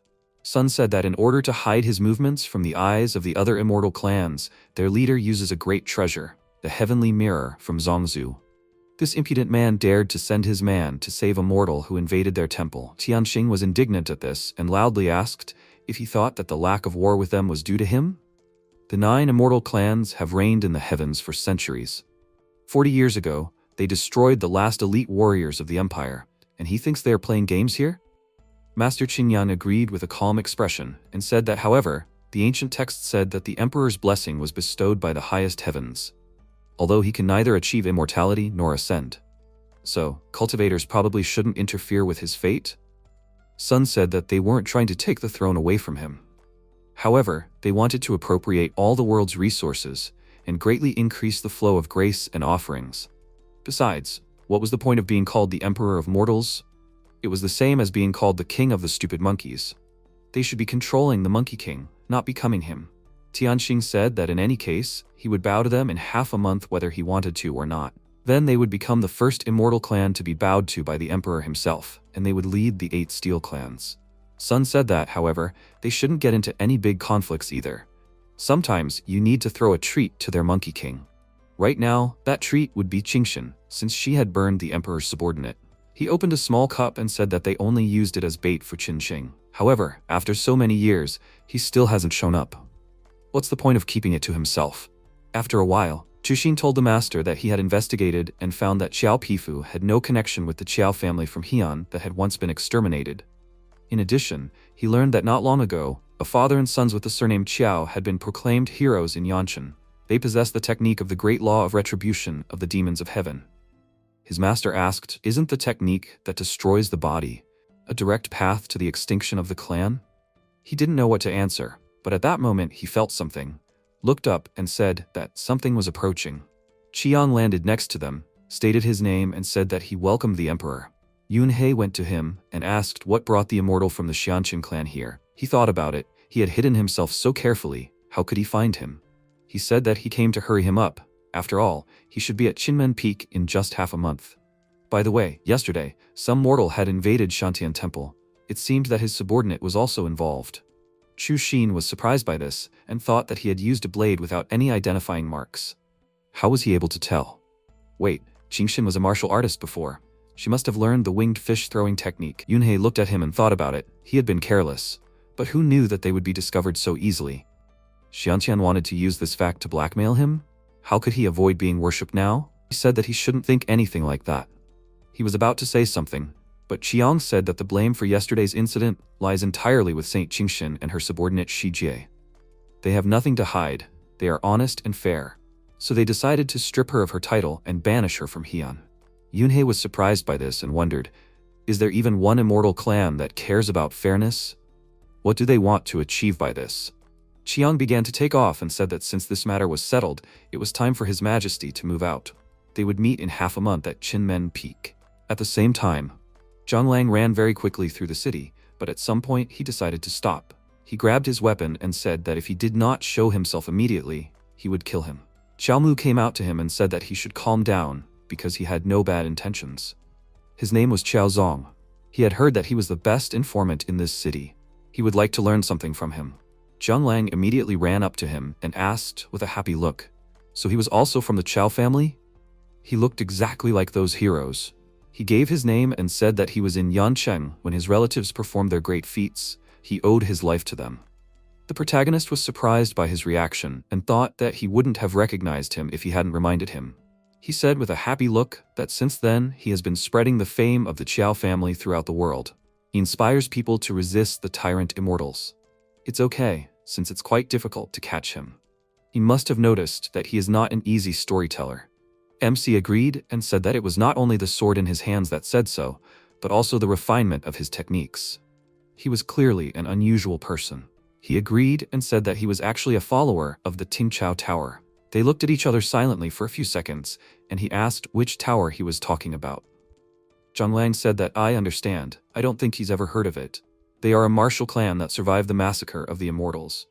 Their leader is none other than the great sage, who has collected knowledge from all corners of the martial arts world.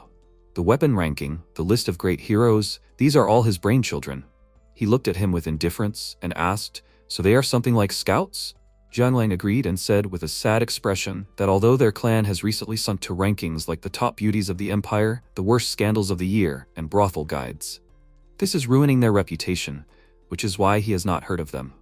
To his surprise, Xiaomu took out a notebook with a writing brush with a serious expression and said that he wanted to know more about these rankings. Jianlang smiled with a confused look and said that he was actually in the business of spreading stories about great heroes, so he did not know the details of these rankings. However, he had more interesting information. Recently, the Wuji Association announced that they were recruiting warriors who would be willing to kill on their orders. For successfully completing tasks, the warriors are promised techniques from the righteous warrior himself. Their first target was the traitor who joined the Xiantian clan, the Saintess, and Qin. The protagonist ran away very quickly, thanked him loudly, and said that he would treat him to tea someday. He thought that now it was clear where so many martial artists came from. If he won this hunt, maybe he would be able to get the rest of the Immortal Fist or even join the association. He had to kill her. After a while, he entered the restaurant and thought that it was strange that only a few people had come. Do they still hope to deal with Qingxin? They are just cannon fodder. A man with a friendly smile approached him and asked, "It seems like he is not from the Wuji Society, right? It seems like they both came here for the divine tempering technique." MC looked at him and asked how he should address him. Did he want something from him? The man said with a smile that he could just call him Old Hu. Since the respected envoy had not yet arrived, he decided to talk to someone. He sat down at the table with him and said that it seemed like he was already a 4th-rank warrior at such a young age. After all, he must have a high-level internal technique. He practices an advanced technique obtained from the Wuji Society. Although he only got half of the scroll, it is really good. In addition, he has another unique secret technique. They can exchange knowledge. What does he say to that? Xiaomu agreed with a smile and said that, however, since he only has half of the scroll, it turns out that he cannot do without the Wuji Society. He thought that it seemed like their society has all the second parts of the scrolls. If he wants to advance, he will have to serve them. Old Hu said that, however, even half a scroll is already a lot. Previously, advanced techniques were in the hands of large sects, and those with inferior talent could not get to it. Now, you can complete a quest to gain access. Half of the technique is enough to practice for a lifetime. The protagonist said, "By the way, they have been sitting here for half an hour. Where is that same Xingxuan envoy? When will they start hunting Qingxin? Are they really scared?" The warrior who was sitting next to him called him impudent and asked how he dared to talk about the envoy like that. He definitely had everything planned out to deal with her. Who is he to doubt him? Another warrior with a serious expression said that she is not only a holy maiden, but also a disciple of the most holy warrior of martial arts. She knows the technique of the blazing fire seal. Yesterday, she burned to death a high-ranking master. He heard that he was from the Qiao family. Is this the kind of family that can even scold the emperor, and nothing will happen to them for it? The man hiding his face said that if they are scared, they can leave. After all, a holy warrior will only pass on his techniques to someone who proves himself the best. The fewer competitors, the higher the chance of getting a reward. Immediately after that, the 4 warriors who were in that establishment attacked each other. The warrior who attacked MC hit him with his fist and thought, "Is this the iron shirt technique?" He strained his arms really hard and said loudly, then he should evaluate his iron fist technique. Now they will find out whose style is stronger. He blocked his attacks with a calm expression and thought, his punches are continuous, this fist fighter is really strong. However, defeating him will not be a problem. However, that guy on the side is quite strong. Apparently, the others also realize this, so no one attacks him. He grabbed his spear and thought, what does it mean to start with recklessness? He ran very quickly past the man who attacked him and threw away the cloth that his spear was wrapped in. He struck with his weapon, but the guy blocked the attack with his sword, which broke because of this. There was a small cut on the protagonist's face, and he said with a smile that he could have killed him with one blow. But he deliberately held back. So he was deliberately provoking them to fight so that they would level up. He called him the Xingxuan envoy and asked, was he right? After hearing this, all the other warriors in the establishment stopped fighting and looked at them. The guy asked how he knew that. The MC said that there was more than one person here who practiced the Holy Warrior's spiritual connection method, and if he got lost among them, it would be difficult to recognize him. However, if you look closely, it becomes clear that he was emitting a much more powerful aura. And most importantly, he was carrying the Xingxuan envoy token from the Wuji Society. He looked down and thought, so that spear attack was to pull off his outerwear? He didn't even notice it. He praised him for it and asked what his name was. He called himself Chao Zhang and thought that for now he should use this cover. Old Hu was very surprised when he heard this and asked loudly, so the hero from the Chao family who has been talked about so much lately, is he his relative? The protagonist agreed and said that the one who was burned alive was his own brother. The envoy said that it was clear now, he was here to avenge his brother. This was not an easy task. Those who were not strong enough had no place here. He apologized to them for the harsh inspection. Fortunately, everyone was here. They were 4th rank warriors. They were able to kill the traitor and receive a generous reward. He had prepared the horses at the inn, so it was better not to waste time and head out now. As they rode off, MC asked, "By the way, where's Qingxin now?" It seemed that she was not in the city, since he did not sense her presence. The envoy said that he did not need to worry. Xu Cheng, Soul Claw, and several other 4th rank warriors had gone ahead and had already found her location. Old Hu said that he knew her. This is a master with a name who has long been famous. He specializes in hard techniques, fighting by putting everything on the line. He is one of the strongest among the 4th rank. The envoy said that there is a saying, the limit of internal strength, this is the 4th rank, but Xu Cheng has mastered the method of spiritual connection of the Holy Warrior. The Holy Warrior said that this secret method is a real stumbling block for a warrior who wants to enter the path of tempering the spirit. Xiaomu said that this means that he is truly strong. After a while, they saw a burning man impaled on a stake, and the envoy said that it was Xu Cheng. Old Hu was very surprised by this and said that he was pierced with a wooden stake and burned alive. This witch is really cruel. The protagonist said that Qingxin deliberately dragged out the burning process so that they all could see him dying in agony, and did this to intimidate. He looked at him and asked why he was so good at this. He was confused by this question and said that his family had a lot of experience in this matter. He thought that he had already been burned twice. Whether he wanted it or not, the experience still appeared. The messenger said loudly that there was a new trace. In the depths of these mountains, there is a village and it is located there. Sometime later, in the Holy Maiden's village. The saint statue said that the Great Path has 50 parts, but heaven only leaves 49. One escapes to save people. Although Wu Qingxin was expelled from the sect for misconduct and stripped of her saint title, every trial is just a test. If she can return to the Xuantian sect's main temple on Mount Qingming, she can still become their disciple again. Qingxin quickly threw the token aside. She thought that the saint statue knew very well that as soon as she left the Xuantian monastery, the Holy Maiden would immediately be hunted by the Martial Boundary Alliance. Besides, they took her artifact. And yet they expect Qingxin to reach Mount Qingming? The saint doubted that they were even going to give her a chance to return alive. Leo suddenly turned to the lady saint. He happily raised his hand and asked, "Is she the same saint?" His mother said that Qingxin saved them all. The saint is real, very kind, heavenly immortal. Qingxin thought about it. It seems that the head of the county sent all the refugees here to pray to her and strengthen her spiritual power? Suddenly Aunt Lin put her hands on Leo's shoulders and exclaimed, "What is he doing here?"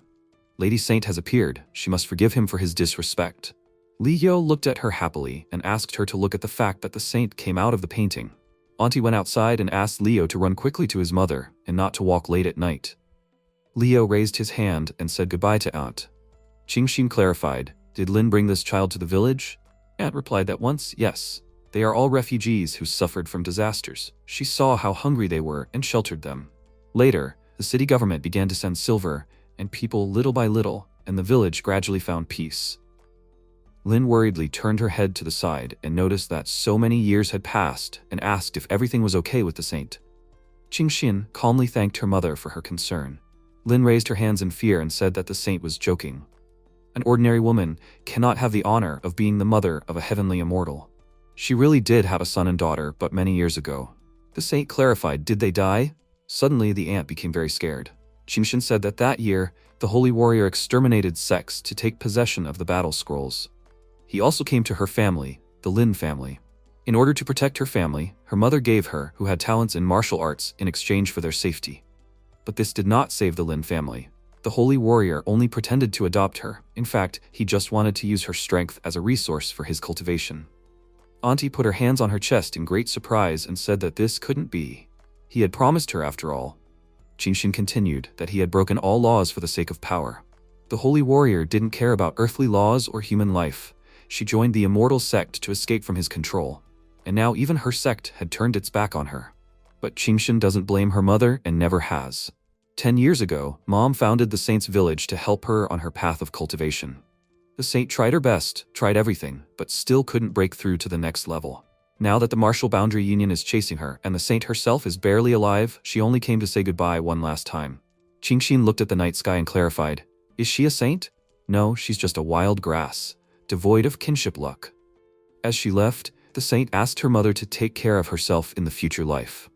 Suddenly, the aunt called out to the saint with a smile and asked to allow a simple woman to ask the saint for a blessing. After a while, the warriors are standing under the night sky. The warrior sternly noted that this cursed village is sinister through and through. Should they just break in? The star messenger asked him not to rush and first discuss the plan. The protagonist asked them to stop and said that someone was coming. The comrade clarified, was it the reinforcements that Qingshan called? MC did not confirm this and replied that they were just villagers and asked him not to panic. Leo happily ran and asked, did the uncles also come to look for the saint? Old Hu squatted and extended his hand to the child and agreed with him. He clarified, would Leo not show them the way? Leo smiled ominously and, enveloping himself in flames, refused him. He noted that they were bad people. Old Hu looked at the child's hand reaching out to him in confusion. The protagonist quickly grabbed his comrade and ordered him to get out of the way.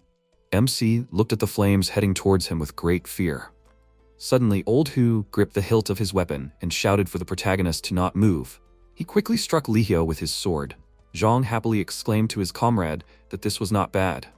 Even the remains of Lihio disappeared with his strike. Why would Old Hu teach the protagonist like this? Old Hu smiled happily and laughingly replied that he only removed the top layer of skin. He confidently looked away and added that now was no time for jokes. That witch probably sensed their approach and set up an ambush in advance. MC noted that she was also using children. This shamelessness is very strong. The villagers are completely brainwashed. Their minds can no longer be restored. The villagers, smiling terrifyingly, said that guarding the saint is an honor, dying for her is a joy. Aunt Lin picked up the talisman and enveloped herself in flames, saying that this was a sacred flame. She asked it to burn her mortal body. The bodies of the villagers were enveloped in flames and they quickly ran, shouting that there were no regrets in dying for her. The star messenger exclaimed that this was a fire that ate away at bones. He ordered them to retreat and under no circumstances let it touch their skin. This witch really did it. Old Hu quickly ran through the villagers, attacking them with his sword. The protagonist, looking at this, noted that this was amazing. Even this blazing fire was cut by his comrade. How did Old Hu do this at all? Lan replied that this was a cutting method, like that of a chef. Old Hu is a descendant of the great master of the Tao of the Sword. In the times before and after the War of the Immortals, on the legendary hero ranking compiled by Bai Shaosheng, the holy warrior stood in 11th place, and the 10th place was then occupied by none other than a swordsman with the surname Hu. MC asked smiling, is that so? Does that mean he was even higher than that same holy warrior? We'll have to take a closer look at Old Hu, maybe even learn from him. Old Hu waved his sword and said that he would contain the flame. The witch is probably somewhere nearby. Further on, the comrades find her. Aunt Lin asked for the sacred flame to burn her mortal body. She stretched out her hand forward with tears in her eyes and said that guarding the saint is an honor, dying for her is a joy. Her gaze clouded over, and she saw Qingshan and Old Hu. Aunt cried with joy and closed her eyes. Suddenly, Qingshan appeared from her mother's body. The saint sadly lowered her head down and asked, did Mom die? She joyfully smiled, raised her head and screamed, where did so much strength come from? Where did so much desire come from? Why didn't Mom die earlier? Such a powerful will. With its help, the saint will definitely be able to complete the foundation formation stage. Suddenly, Qingshan noticed the dark clouds of smoke. The star messenger, confidently holding the sword, clarified that Old Hu was right. She was really here. The warrior smiled decisively and exclaimed that the witch's hour had come. The warrior exclaimed that victory was his. Qingshan raised her hand, pointing a sword of mana at him, and ordered the enemy to die. The sword quickly passed through the warrior's neck. The star messenger jumped towards her and yelled that the witch was strong and they needed to attack from 3 sides. Qingshan put her finger to her nose and created copies and headed towards the opponents. The protagonist was very surprised and thought, are these clones? Did he end up in the Leaf Village? The clone extended a sword towards him with great speed, but MC managed to dodge the attack. He quickly thrust the weapon into her head and flames enveloped the clone. Zhang saw this and thought that things were bad. These were not just illusions. Her avatars were made of paper talismans, soaked in the flames of fleshlessness. Suddenly, fire enveloped the bodies of her comrades, and they screamed in pain. Qingxin noted that those it touched would burn forever, like in hell. The saint flew into the sky and said that the world was full of suffering. The Dayan Empire was rotten, the taxes in the county were strangling the people. Only in the village of the Holy Maiden could the dispossessed find salvation. This was a real utopia. The villagers joyfully extended their hands towards her and asked to look at the fact that the Holy Maiden had appeared to them.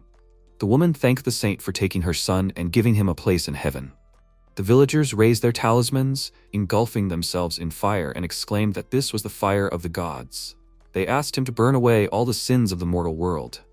They asked to burn their flesh so that the Holy Maiden would lead them to the blissful world. People asked to burn them and take them away so that they could quickly reach bliss. Qingxin agreed and clarified that a little more, and she would break through to the foundation formation stage. The damned insects decided to kill her? Yes, they are afraid to even approach, let alone hit. Suddenly, the saint looked away in fear. The protagonist enveloped himself in streams of mana and, flying rapidly towards her, exclaimed for the witch to die. He used the retribution of the heavenly demon. After a while, the resident opened his mouth in horror, standing in the flames. Old Hu, holding a sword in his hands, looked at the residents and screamed, "How many more are there?" Suddenly, a powerful stream of mana hit the building. MC fights Qingxin, standing in the smoke. Old Hu turned his head to the side with a smile and noticed that even engulfed in flames, Zhang is fighting her. He is a real warrior. The saint screamed with rage. Is it him again? The protagonist should have burned to the ground. Why is he still alive? MC confidently raised his hand and replied that he can die, but she has no right to live. Zhang, smiling, quickly struck her with many blows with his fists. Qingxin, frightened, blocking the attacks, exclaimed that this is stupid rage and fighting. Does he really think his body is capable of resisting spells? When the protagonist turns to ashes, victory will still be hers. Suddenly, the MC appeared next to her face with a terrifying look and replied that the saint will not wait for this. The comrades quickly ran towards the enemy with the intention of attacking and shouted that they are coming. The likes of Zhang are the pride of all warriors. They will kill the witch. They will go together to the last battle. The warriors struck her at the same time and ordered the witch to accept death. Suddenly, a bright light spread around. The warriors with severe wounds, surrounded by flames, stand on the ground.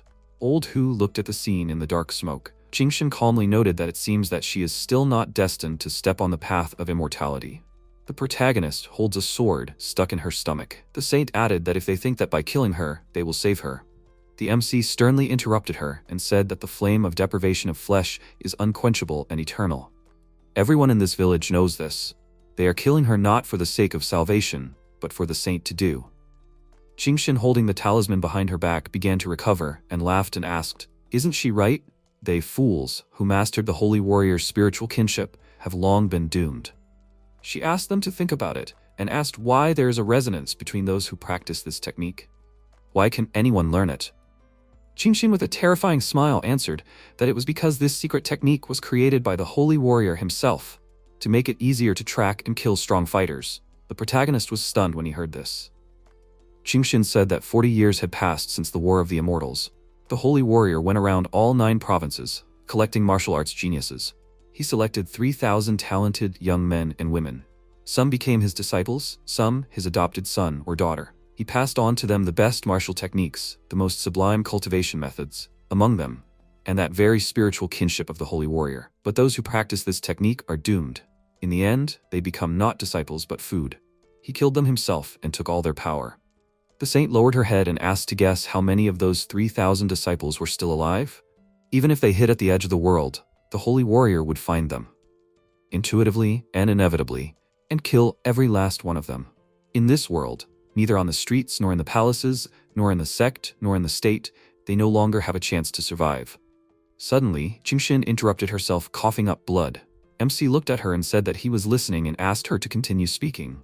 The saint screamed angrily, "Does he not understand? They are just steps on his way to the top. Today they killed her, and tomorrow they will kill Zhang as well." Qingxin asked to let her go and exclaimed that she knew a way to save them. She had a chance to dispel this curse on them. The protagonist looked at her with anger and instantly swung his weapon, striking her. The saint looked at him in amazement, and MC said that if you die, then die. He grinned maliciously and added that anyone who kills him will only make him stronger. Qingxin died with her mouth wide open. The villagers looked at the warriors in fear and asked, "Did the Holy Maiden die?" "No, That can't be. It's impossible. They happily ran to the side and laughed and shouted that she ascended to immortality. From today on, they are not just a village of the Holy Maiden. They are a village of the Immortal Maiden. Zhang sternly said that they say that the flame of deprivation of the flesh is unquenchable. But, apparently, the flame of people's hearts is much more terrible. The protagonist looked at his friends and asked, "How are they?" Lan replied that they barely endured. It's good that they killed Qingxin. The flame became weaker.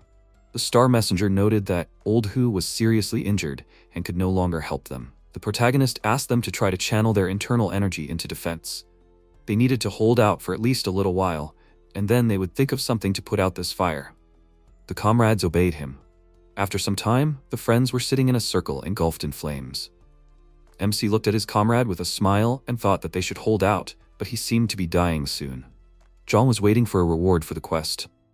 This time he killed the Holy Maiden. The evaluation should be high. Old Hu turned to MC and noted that the protagonist was a hero today. The victory over Qingxin was his merit. Few are able to earn his respect, but Zhang did, especially because in the end, the protagonist did not succumb to its influence. Accepting death with a smile is truly great. The protagonist laughed joyfully and said that Old Hu was exaggerating. If it weren't for their comrade, they wouldn't have even reached the village. Zhang raised a finger and asked, didn't their comrade promise to teach him his sword technique? He remembered that, right? Old Hu laughed and agreed, exclaiming that they would return to the city and he would teach them right away. Suddenly, a sword pierced Old Hu's chest. The comrades looked at him in fear. Suddenly, several talismans shrouded in flames flew to the side. The comrades covered their faces with their hands and screamed, exclaiming that this was fire that was eating away at bones. Is Qingxin really not dead? The saint raised her hand and asked, damned warriors, and they dared to dream of her death? She merely used the simplest of the immortal techniques to hide the signs of life. Not a single one, not even the greatest martial artist, would be able to notice it. Even if she was mortally wounded, she could completely recover with the help of talismans. This is what an immortal technique is. Martial arts will never surpass her. Qingxin, with a terrifying look, raised many talismans around and said that they, warriors, are only fit to bow at the feet of immortals. Even the holy warrior is no exception. Suddenly, Qingxin felt the presence of someone. Old Hu said that he sent her to the Xuantian sect for more than 20 years, gave her so much time to shine on the stage. The protagonist turned his head to the side in fear and looked at the holy warrior. Old Hu added that he hoped that the saint would show at least something worthwhile. And in the end, he stood in front of her with a terrifying look, shrouded in flames. Qingxin saw him and screamed that this could not be, simply could not. Old Hu spread lightning around, blowing dust around, and clarified he changed his body and she no longer recognized? Let it be so. MC gritted his teeth and raised his hand to cover his face from the flying talismans.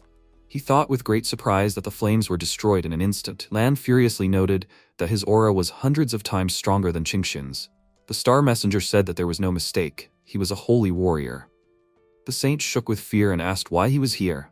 Old Hu, with a terrifying spirit above his head, clarified. Why was he able to break the iron rule of the two-way sensitivity of the holy warrior's spiritual affinity technique? Why couldn't she sense his approach? Why was Old Hu able to hide the trace even from her? Qingxin stood in a stupor looking at him, and Old Hu, with a stern look, said that she was not worthy of asking questions. The saint quickly bowed to him and asked for forgiveness from her adoptive father. Qingxin said that she was simply too amazed by his strength. The saint thought that she was such a fool. What he couldn't do 20 years ago doesn't mean he can't do it now, because he's become even stronger. Old Hu ominously spread lightning around and said that he named her Qingxin, pure heart, because he wanted her spirit to be brighter. And she hadn't succeeded in either the spirit of martial arts or the foundation of the Taoist path. What was she afraid that even after a breakthrough, she would still die at his hand and her spirit would finally break? Old Hu raised his hand and said that, since she wanted to live so much, he would give her a chance. Qingxin happily raised her head and thanked her adoptive father. Old Hu ordered her to defeat him and prove that she was worthy of living. Qingxin was very surprised to hear this and thought that for so many years she had done everything just to hide from him. She lived in fear, just to survive, and now this day has finally come. Old Hu seriously asked her to begin and noted that disobedient and useless children are killed. The saint knelt down and thought he was serious. If she couldn't defeat him, she would definitely die. Qingxin stood up and looked at her adoptive father. The protagonist looked at her sternly and wondered, Qingxin was going to fight to the death? He would just see what a true holy warrior was capable of. Qingxin rushed into battle with a serious expression. MC gritted his teeth in fear and wondered, was she rushing straight ahead, wanting to fight him in martial arts? Old Hu stands quietly in place, waiting for the fight. Suddenly, Qingshan flew up without attacking her adoptive father. Zhang was very surprised and thought, did she escape? The saint flew away with great fear and thought that this was impossible. She will lose and die. Qingshan will return to the immortal sect. She will do anything and beg for mercy. Let them humiliate her. As long as she survives, anything will do. Suddenly, Old Hu appeared in front of her with a terrifying look. He grabbed her head with force with his hand and sent lightning bolts at her. The protagonist turned his head to the side in amazement and noted that it was very fast. Even warriors rarely see this. Old Hu lifted the saint up by her head and clarified that he once had hopes for her. After all, she seemed capable. And now, even her escape speed is mediocre. Leaving Qingshan alive then was a mistake, but mistakes can be corrected. Qingshan scaredly asked her adoptive father not to do this and give her another chance because she wants to live. Why does she have to die? The saint only wants to live. The immortal sect threw her away like trash. Old Hu used her as fuel. Does he even know what it means to live in fear all his life? The day will come when her foster father will experience this. He will also die a terrible death. Old Hu squeezes her head, sending streams of green mana into it. Suddenly, he threw her to the ground, and Lan looked at her in surprise. All that was left of her head was a skull. Lan said with great fear that he was afraid that the same fate awaited them as Qingshan. The Star Envoy clarified, was the comrade afraid? He noted that all the martial artists in the world dream of defeating the immortals, and the whole world knows that only a holy warrior can do this. The goal of the Wuji society is to use absolute power to exterminate all immortals and bring eternal peace. MC smiled and added that the first thing the holy warrior did after his defeat was to destroy all the martial arts clans of that time. The strong raise their blade against the stronger, and the weak against the even weaker.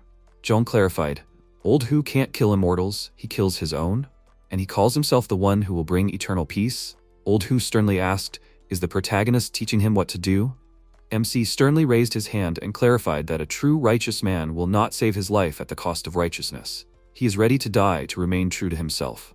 Since the war with the immortals began, hundreds of martial clans have perished. His 3,000 disciples, 10,000 brothers in arms died. Zhang raised 2 fingers with great anger and asked, if it is possible to sacrifice everyone, then why is the holy warrior himself still alive? Old Hu smiled ominously and laughed, said that this is really interesting. The protagonist is much more interesting than Qingshan. He ordered MC to go up and receive death with a terrifying mana in his eyes. Zhang sternly disagreed and told Old Hu to come down and let him receive death. Old Hu sat on the roof and ordered MC to come up and choose a suitable weapon for himself. He calmly crossed his arms and noted what was waiting for him. Zhang headed towards the weapon stuck in the ground. He stepped on the weapon with his foot and it quickly flew up, turning over in the air. The protagonist instantly grabbed the weapon and swung it. He smiled decisively and raised the spear. MC headed towards the enemy with great speed, leaving a trail of smoke behind him. He quickly ran along the roof and stopped, raising his weapon. Old Hu touched the tip of the spear with his finger, creating a flash.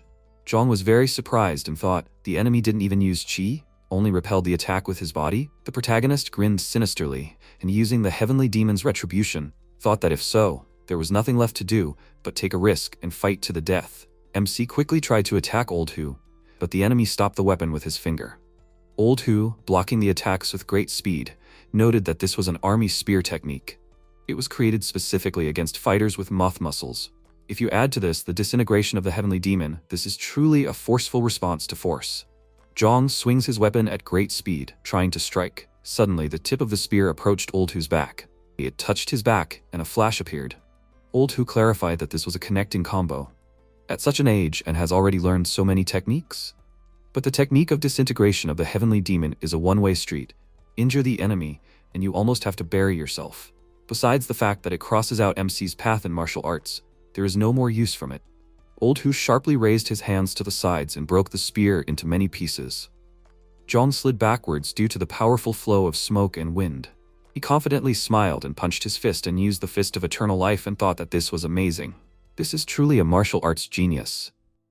An ideal target for scoring points. The protagonist called out to the old freak and asked him not to rejoice ahead of time, because MC has more than just the decay of the heavenly demon. Suddenly, Old Hu appeared in front of Zhang, emitting lightning, and said that the entire Zhang family could not handle his fist of eternal life. Does the protagonist really think that he can handle it alone?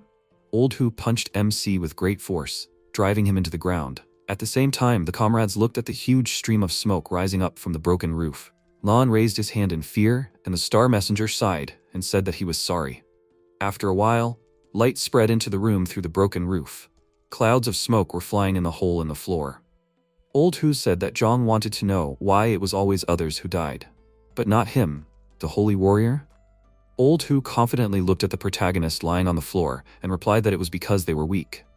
People only knew his name, the Holy Sun, but no one knew that he was not born one. Throughout the first half of his life, he soared both on the martial path and in his career, until one day he lost the battle with the immortals. The Holy Sun gave up everything, his post, his title, and went into seclusion, dedicated himself to the martial path, created the Holy Warrior Revelation technique, found the 10 strongest fighters in the world and taught them the full version of this technique.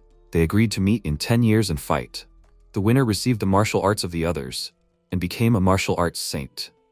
In those years, any of the 10 could become a holy warrior, but only Old Hu survived. The strong devours the weak. This is the highest law of the world, and the essence of his path. Old Hu looked sternly at MC lying in the hole and clarified that Zhang is weak. Ribs are crushed, plus the reverse damage from the disintegration of the heavenly demon. The protagonist is a corpse. Old Hu turned around and headed for the exit, added that MC is too weak. There is no point in even absorbing him. Suddenly, Zhang moved his hand and quickly directed his fist towards the holy warrior. Old Hu instantly stopped his fist with his hand and noted that these were the last convulsions. Suddenly, he saw the hanging hand of the protagonist and shouted, "Is this a severed hand?" Instantly, MC struck his fist on the cheek of the holy warrior. Zhang exclaimed that this is a wave fist. Blow after blow, 60% of the power. Old Hu quickly turned his head to the side and thought, "This boy, in order to find a chance to counterattack, cut off his own hand?" The protagonist furiously filled his fist with mana and exclaimed that this is a double wave roll, 70% of the power. Old Hu thought that even in a losing position, with a clouded mind, his body still continues to fight to the death. Such a character is truly rare. MC continues to strike, increasing the percentage of the roll. Lan watched this with admiration and called out to Brother Zhang. The Star Messenger yelled, "Is it possible that the Holy Warrior is being defeated?"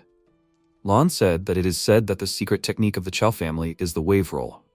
It allows you to release only 6 to 7 points of power in one blow, and then, in a split second, deliver a second hidden blow. 2 layers of power accumulate, like waves, one on top of another, and ultimately give birth to a destructive force exceeding 100%. Lan joyfully exclaimed for the protagonist to defeat the Holy Warrior. Old Hu exhaled heavily as he received many strong blows to the chest. Suddenly, his eyes filled with a terrifying aura and laughed, yelling that MC is even more interesting than he thought. Old Hu quickly grabbed Zhang by the head. Lang yelled anxiously, "Is this the same technique that the Holy Warrior stole by eating Qingshan?" He asked the protagonist to be careful. MC looked at the opponent with a smile and asked, "Who is the Holy Warrior going to eat? Is it really him? Is he serious?" "He is Zhang, the weakest of the Qiao clan. But behind him are the senior masters, the hermit ancestors, and their entire clan, living for the sake of honor. The protagonist and the Holy Warrior are the best couple." MC confidently smiled and asked the saint to tell him, if Old Hu eats all the people from his clan, down to bone and skin, will he be able to kill the immortal? Lang was very surprised to hear this and asked, "What is his comrade doing? Is he betraying his family?" "No, he has another plan. Maybe the protagonist is challenging the Holy Warrior to a fight." Old Hu squeezed MC's head harder and said that, since Zhang is so eager to die, so be it, he will help him. Suddenly, the protagonist's head tilted to the side, and he coughed up blood. Old Hu threw him to the ground and his comrades called out to MC. The Holy Warrior ominously turned his head to the side and told the other warriors to continue to fear and hate him. He raised his hand with a terrifying look and asked the warriors to become stronger, and one day they will stand before him again. Killing the Holy Warrior is their only hope. Lan put his hand on his chest with great fear and thought, the Holy Warrior will not kill them? No, not like that. Not yet the time. When all of them, the fruits are ripe, the Holy Warrior himself will come to collect them. Lan angrily raised his finger and yelled that he will not allow him. He will tell the whole world what the Holy Warrior did today. The Star Messenger stopped his comrade by putting his hand on his shoulder. Old Hu put his hand on the protagonist's face, spreading streams of mana around and asked him to tell. He said that he is waiting for everyone who dares to challenge him. After some time, under the night sky, Zhang, sternly sitting on the roof, asked why the Holy Warrior didn't kill him. Does he really want him to become bait for the Qiao family? MC wondered why the opponent didn't kill him. His body is already very bad. He's suffering from pain here. Let Old Hu not make his efforts go to waste. Zhang angrily showed him the middle finger and called out to the old freak. The protagonist barked, "Is it really that hard for the holy warrior to kill him?" Suddenly, MC realized and yelled that old Hu was afraid that the family would take revenge. Zhang laughed and noted that the opponent was a holy warrior, and he was scared. Old Hu, drinking water from a plate, said that whether the protagonist wants to die or not is his business. But whether to let him die or not is already the holy warrior's. He calmly raised his fist over the plate. MC tiredly lay down on the roof and clarified that he understood everything. Old Hu wants him to live in this world as a cripple, worse than dead. Now the holy warrior is not an honest freak. Zhang ordered him to leave or finish him off right away, like a man. Old Hu clarified, the protagonist wants the spirit tempering technique, right? He asked MC to do one thing for him, and he will give him the best one. Zhang smiled, taking a plate of water in his hand, and clarified, they had just almost killed each other, and now Old Hu wants him to work for him? The holy warrior asked him not to rush to refuse and pointed at something with his finger, asked to look. There, on the horizon, is the Qingming mountain range, one of the attractions of the southern district. He explained that at the top there is a Taoist temple, headquarters. This is the residence of the Xuantian sect. Old Hu asked to look at how the lanterns of the pilgrims curl like a snake on the rise, an endless stream. Looking at this, he added that ordinary people, albeit ignorant, but even Emperor Dayan is now breaking in to bow. The protagonist clarified, this emperor decided to bow to immortals? Has he gone completely crazy? Old Hu calmly said that, so what, these are just special cultivators. But MC understands what his bow means, right? The emperor sets an example. The people will start to blindly copy, the whole country will fall into religious frenzy and worship, and will never straighten up again. Zhang was surprised and thought that Butcher Zheng's letter briefly mentioned murder, so that's what it was. The holy warrior turned his head to the side and clarified, since the protagonist was going to die anyway, why not do something great before he dies? Old Hu asked him to kill the current Emperor Yan and challenge the Xuantian sect. MC turned his attention to the saint and turned his head to the side. Old Hu put his hand on his shoulder and added that if possible, he would personally give Zhang the supreme technique. When the protagonist reaches perfection, he must come again and fight him. And if MC dies, nothing.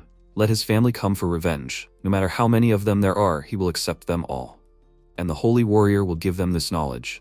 The protagonist smiled confidently and clenched his hand into a fist, asking, kill the emperor, and then use his own technique to kill the holy warrior? Sounds like a good plan. MC thought, what does that mean? His assassination plan worked. And kill, and for good. Why refuse? Old Hu laughed and exclaimed that he was not mistaken about Zhang. He has courage. The protagonist asked how the holy warrior became that same Old Hu. Did he even exist? Or was the holy warrior? The holy warrior replied that it was the same one, the 10th on the list of the strongest in the world. He defeated him and took his place.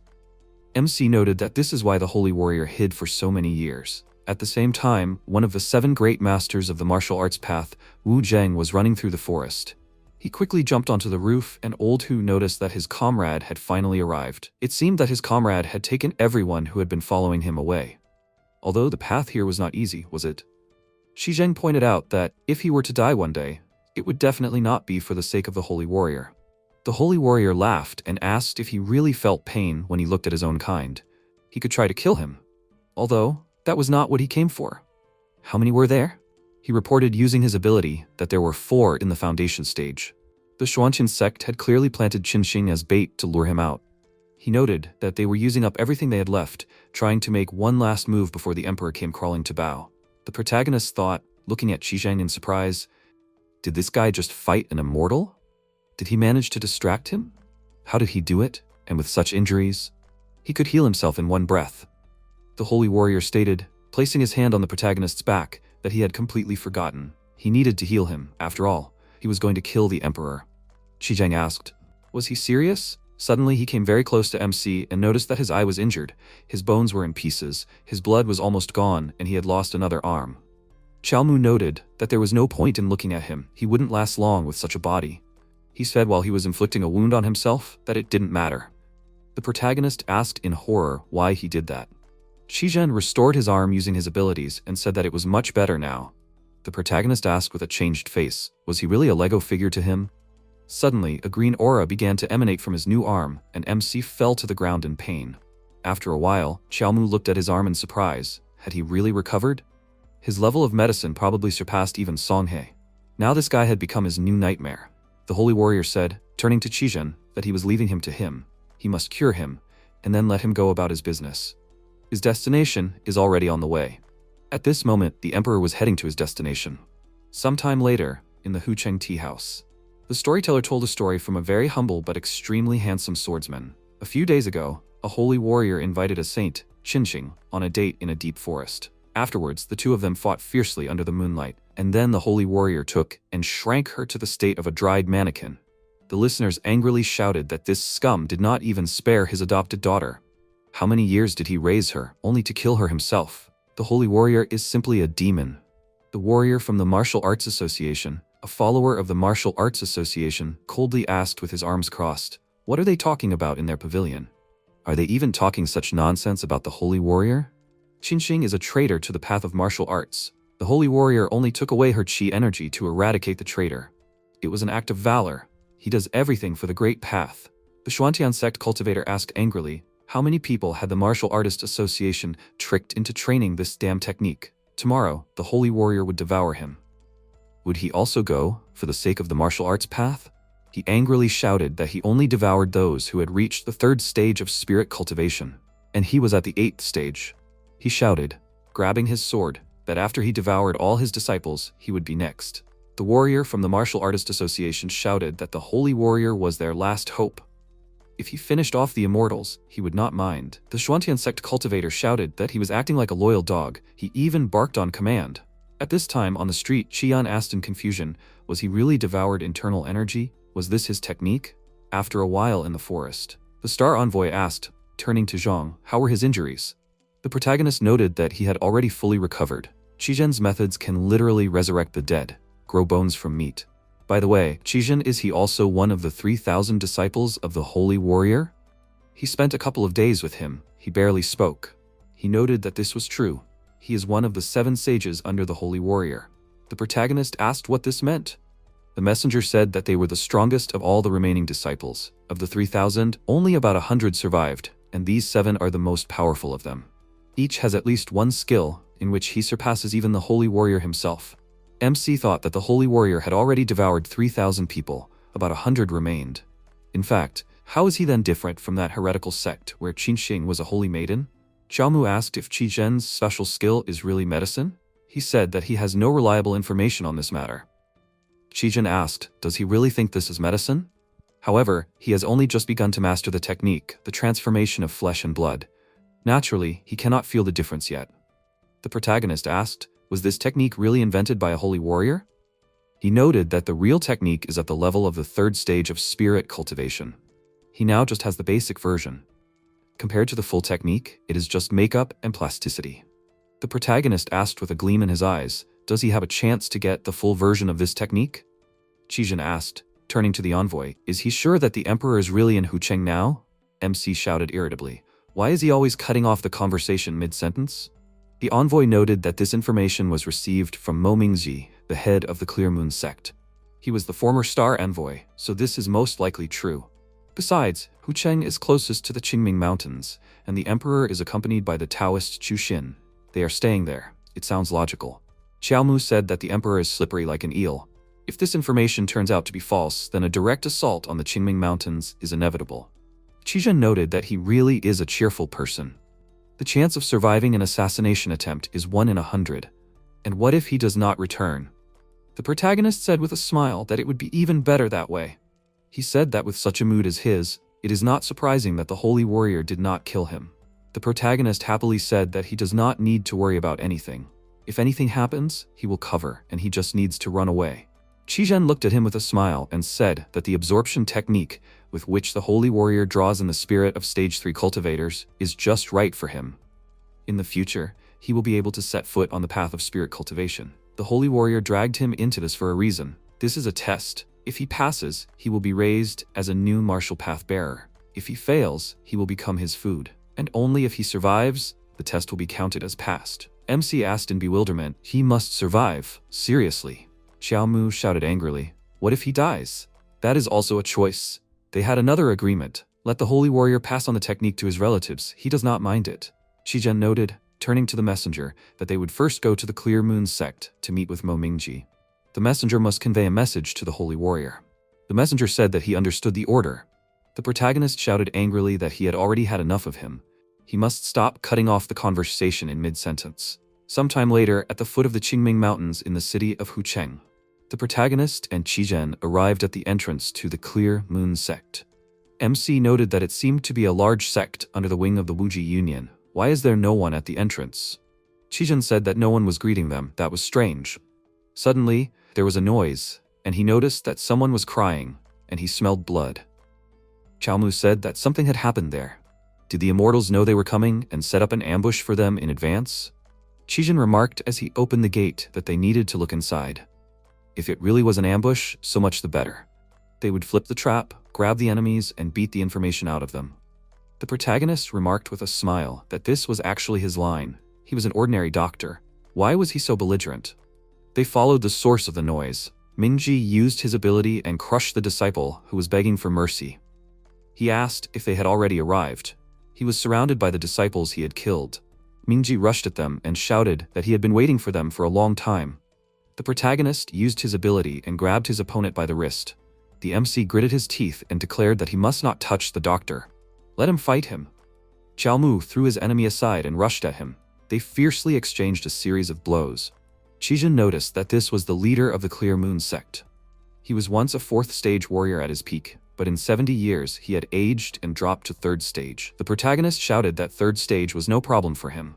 He declared that he must consider that his enemy had absorbed the qi and blood of many disciples of his sect. With this, he can recover, so he was able to reach his best form again. At this moment, the MC was thrown into the wall by the enemy's blow. Qizhen asked, "Is he okay?" Xiaomu said with gritted teeth that he was almost dead. "Can you stop cutting off your words mid-sentence? This trash is too strong. Is this trash really over 70? Mingji shouted furiously, rushing at him. Why is he resisting? He is weaker than him. Resistance is useless. The protagonist dodged the opponent's strike. He shouted, grinning, that he should stand still and let his energy be absorbed. The protagonist thought, smiling, that this is definitely a veteran of the Alliance. He is talking the same nonsense as the Holy Warrior. Mingji is about 50 to 60% stronger than him in strength, but if he activates the disintegration of the Heavenly Demon, he will be able to defeat him. Although Qizhen said that he cannot die in this trial, therefore he will not use his technique for now. MC deftly dodged a series of blows from his opponent. Qizhen thought, watching the fight, that he was using his speed advantage. He is dodging and looking for an opportunity to finish off his enemy. This is an excellent tactic against ordinary enemies. But Mingji is not an ordinary opponent. He will not play by the rules.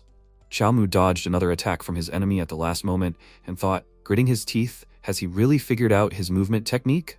The protagonist counterattacked, accurately kicking his opponent in the chest. This move showed his excellent physical fitness and ability to think on the battlefield. The protagonist declared that the advantage in the battle was now on his side.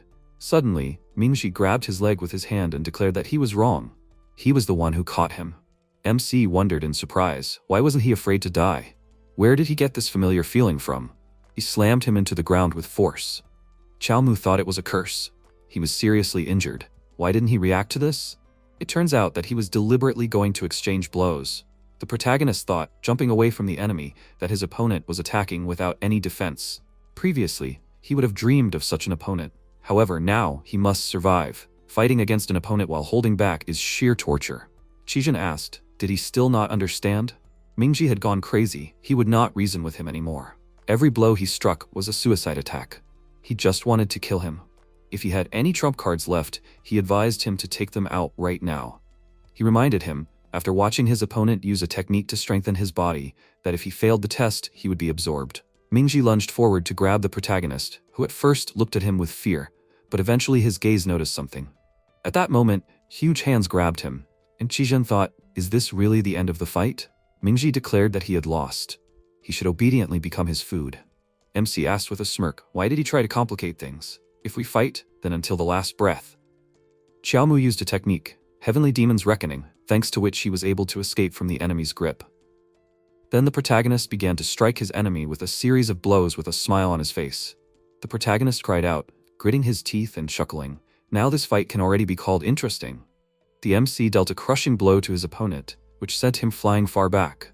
Mingji asked, while his body was shaking, where is he now? Xiaomu stepped on him with his foot to finish off his enemy. Qizhen said that he should let him live. The madness in his body dissipated. He had to come to his senses. Let him first explain what happened here. The protagonist looked at him and then remarked, removing his foot, that luck was on his side. Mingzhe said that he wanted to die at the hands of the holy warrior himself. He wanted his energy to be absorbed by the holy warrior. However, if Qixin did it, he was also not against it. Qixin said that his time had not yet come, so he should better explain what happened here. He said, with his head down, that yesterday he accidentally ran into Taoist Chu Xin of the Xuantian sect in Hucheng. He was accompanying the emperor, so he began to secretly follow him. However, in the end, he came straight to their sect himself. The protagonist asked, crossing his arms, did Chu Xin really want to cover his tracks so that no one would find the emperor's trail? Mingzhe said that was not the case at all. He tested him. He really did not care whether the emperor's path was revealed or not. He only came to test the technique, the spiritual sensitivity of a holy warrior. He said that Chu Xin said that this technique was not that powerful. Even if he devoured everyone, they were still ordinary warriors. Mingzhe shouted that he must not touch him. If he needed a rival, he must fight him. He must let his son go. He opened his eyes and said that he not only slaughtered almost all of his disciples, he even killed his only son in front of him. He rushed at him, ready to die, but he couldn't even touch him. Qixin noted that he had lost his son, lost everything he had spent half his life building, and in desperation, he began to absorb the remaining strength from the surviving disciples. Mingzhe said that he did not do this out of desperation. He did it deliberately. Suddenly, they were surrounded by sect disciples. MC asked with a grin, preparing for a fight. This was already interesting. So they have an ambush here too? He wants to absorb both of them, right?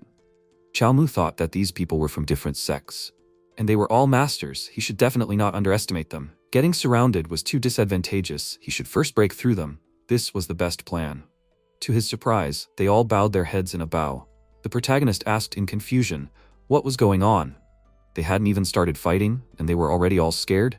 Was his aura that powerful? Mingzhe claimed that he was just a spy now. If he didn't embellish the information, how could he lure the holy warrior here? He was already old, so he would rather sacrifice his body. Let the holy warrior kill him first, and then go kill those outsiders. They were all warriors who had lost their homes to outsiders, and their personalities were also appropriate. He had passed on the technique, the holy warrior's soul affinity to them, and he had also reached rank 4 again. Now they were worthy prey for the holy warrior? Qixin said that this was nonsense. What did the saint care about their deaths? He pointed out that they would not die for the sake of the holy warrior, but for the sake of saving the martial arts of the entire world. Mingzhe said that people once rebelled against outsiders, fought shoulder to shoulder, united by a common hatred.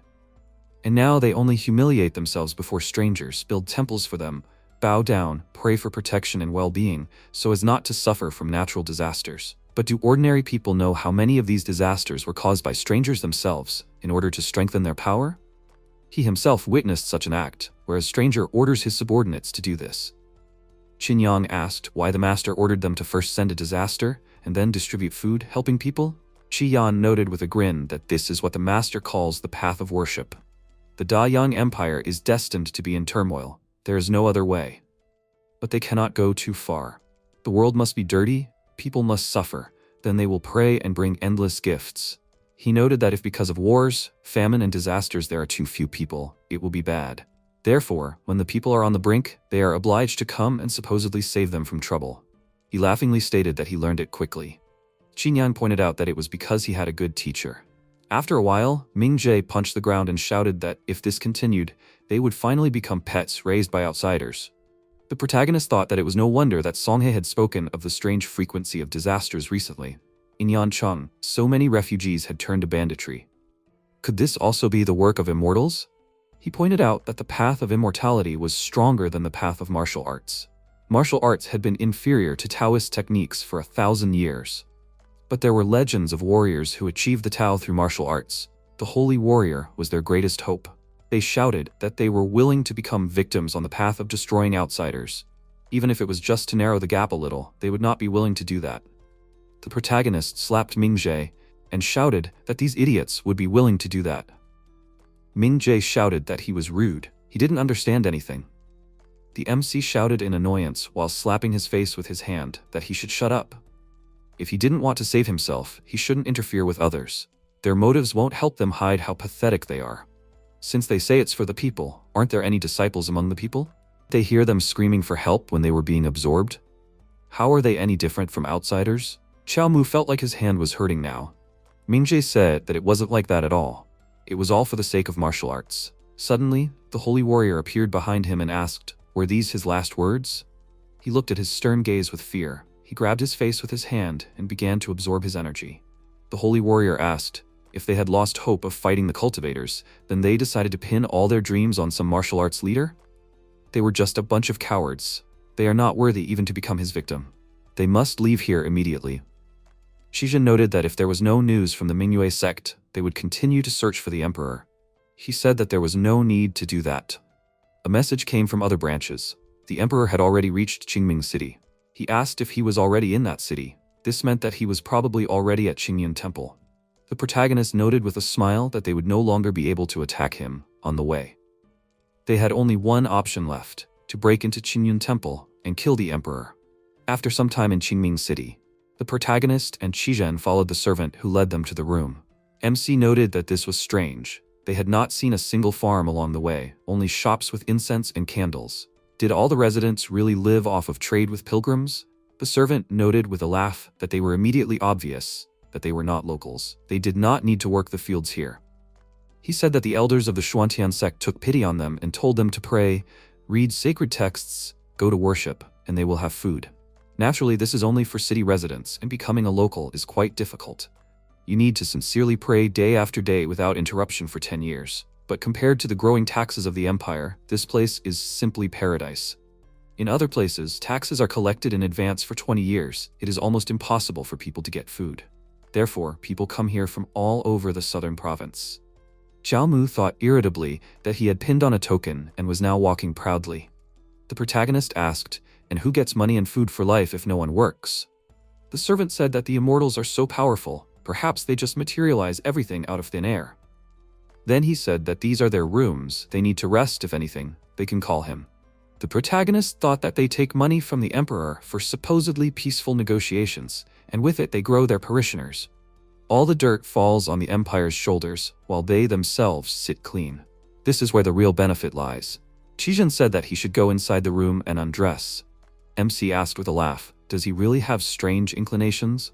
He pointed out that he used the technique, the heavenly demon's retribution, because of which he suffered greatly. He will treat him. Xiaomu proudly declared that he can honestly admit he just wants to admire him. Qijin asked irritably, if he insists so, then should he kill him right now? The protagonist said that it was just a joke. He said it was boring. The protagonist noted that no matter how much he looked at it, he was shocked every time. The art of flesh transformation is really an incredible technique. Qijin asked, does he really think so? Then he should try it himself.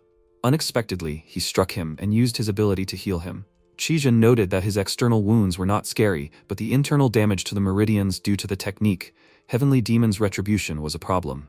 When his flesh entered his body, it would be able to directly repair his damage from the inside. MC asked with a smile, does this mean that he will be able to freely use the technique, heavenly demon's retribution, in the future? He said that he did not advise him to take such a risk.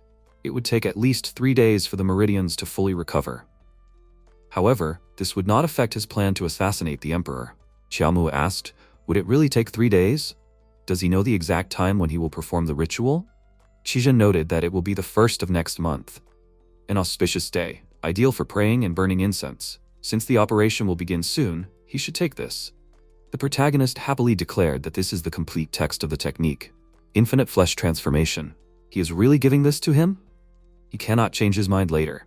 He said that naturally he will not take the technique from him. The system window reported that the technique was loading, infinite flesh transformation. The protagonist's expression changed and said that it was very suspicious of him to give gifts without any reason. Could this be an order from a martial arts saint? Qijin noted that it was more accurately from him. The MC shouted in irritation that he should explain properly. He noted, addressing him by his name Zhang, that he and the other people from the Qiao family are true warriors who put honor above life. However, he hoped that he would care more about his own life. The holy warrior is stubborn and arrogant. He only believes in himself. What he is capable of now, even he does not know. Xiaomu asked if he was afraid that he would trust him, decide to sacrifice himself and die in vain? Like what happened to Mingji? The protagonist stated that true self-sacrifice is worthy of respect. He supports such a choice, but neither Mingji nor he were like that. He cannot worry. His goal is to obtain the promised technique. He would never truly sell his life for him. Qizhen noted before leaving that many believed the holy warrior's words, but they all died. The protagonist thought, scratching his head with his hand, that this Qizhen was acting friendly. Either he sympathized as someone like him, or he was hiding evil intent. He strives for a high-quality death, but he has his own principles. He was not originally in league with the Wuji Association, and they cannot be called allies. After 3 days, in the Xuanqian sect, an auspicious hour had arrived. MC thought that there were a decent number of people here. If he had known about this, he would not have disguised himself as a pilgrim. The kinship of the holy warrior's souls responded. Among the pilgrims, there were people from the Wuji Association. The holy warrior was most likely among them. At this moment, Qian said that they should stop. Further on is the main hall of the immortals. Warriors are not allowed to enter there. Qinyang asked them to go ahead one by one and perform the rite. The emperor ordered his attendant to stay here, who did so. After a while, Yonghei, the emperor thought that he surely knew that cooperating with the Xuanqian sect was like negotiating with a tiger. If he had come here today as an ordinary pilgrim, perhaps he would have had a chance to change things later. They exchanged glances, and a deafening roar was heard. The immortals asked, turning to the emperor, if he saw immortals in front of him, why did he not kneel before them? They asked in annoyance, why did he not swear by them? He thought that he had been caught. Under the guise of an alliance, they lured him here to pray. In reality, they wanted the whole world to see him kneel before them. This cannot be allowed. He cannot kneel, no matter what. Suddenly, Yonghei saw behind him an abyss in which the people were asking His Majesty to kneel before the gods. They begged him for it with terrifying grimaces on their faces.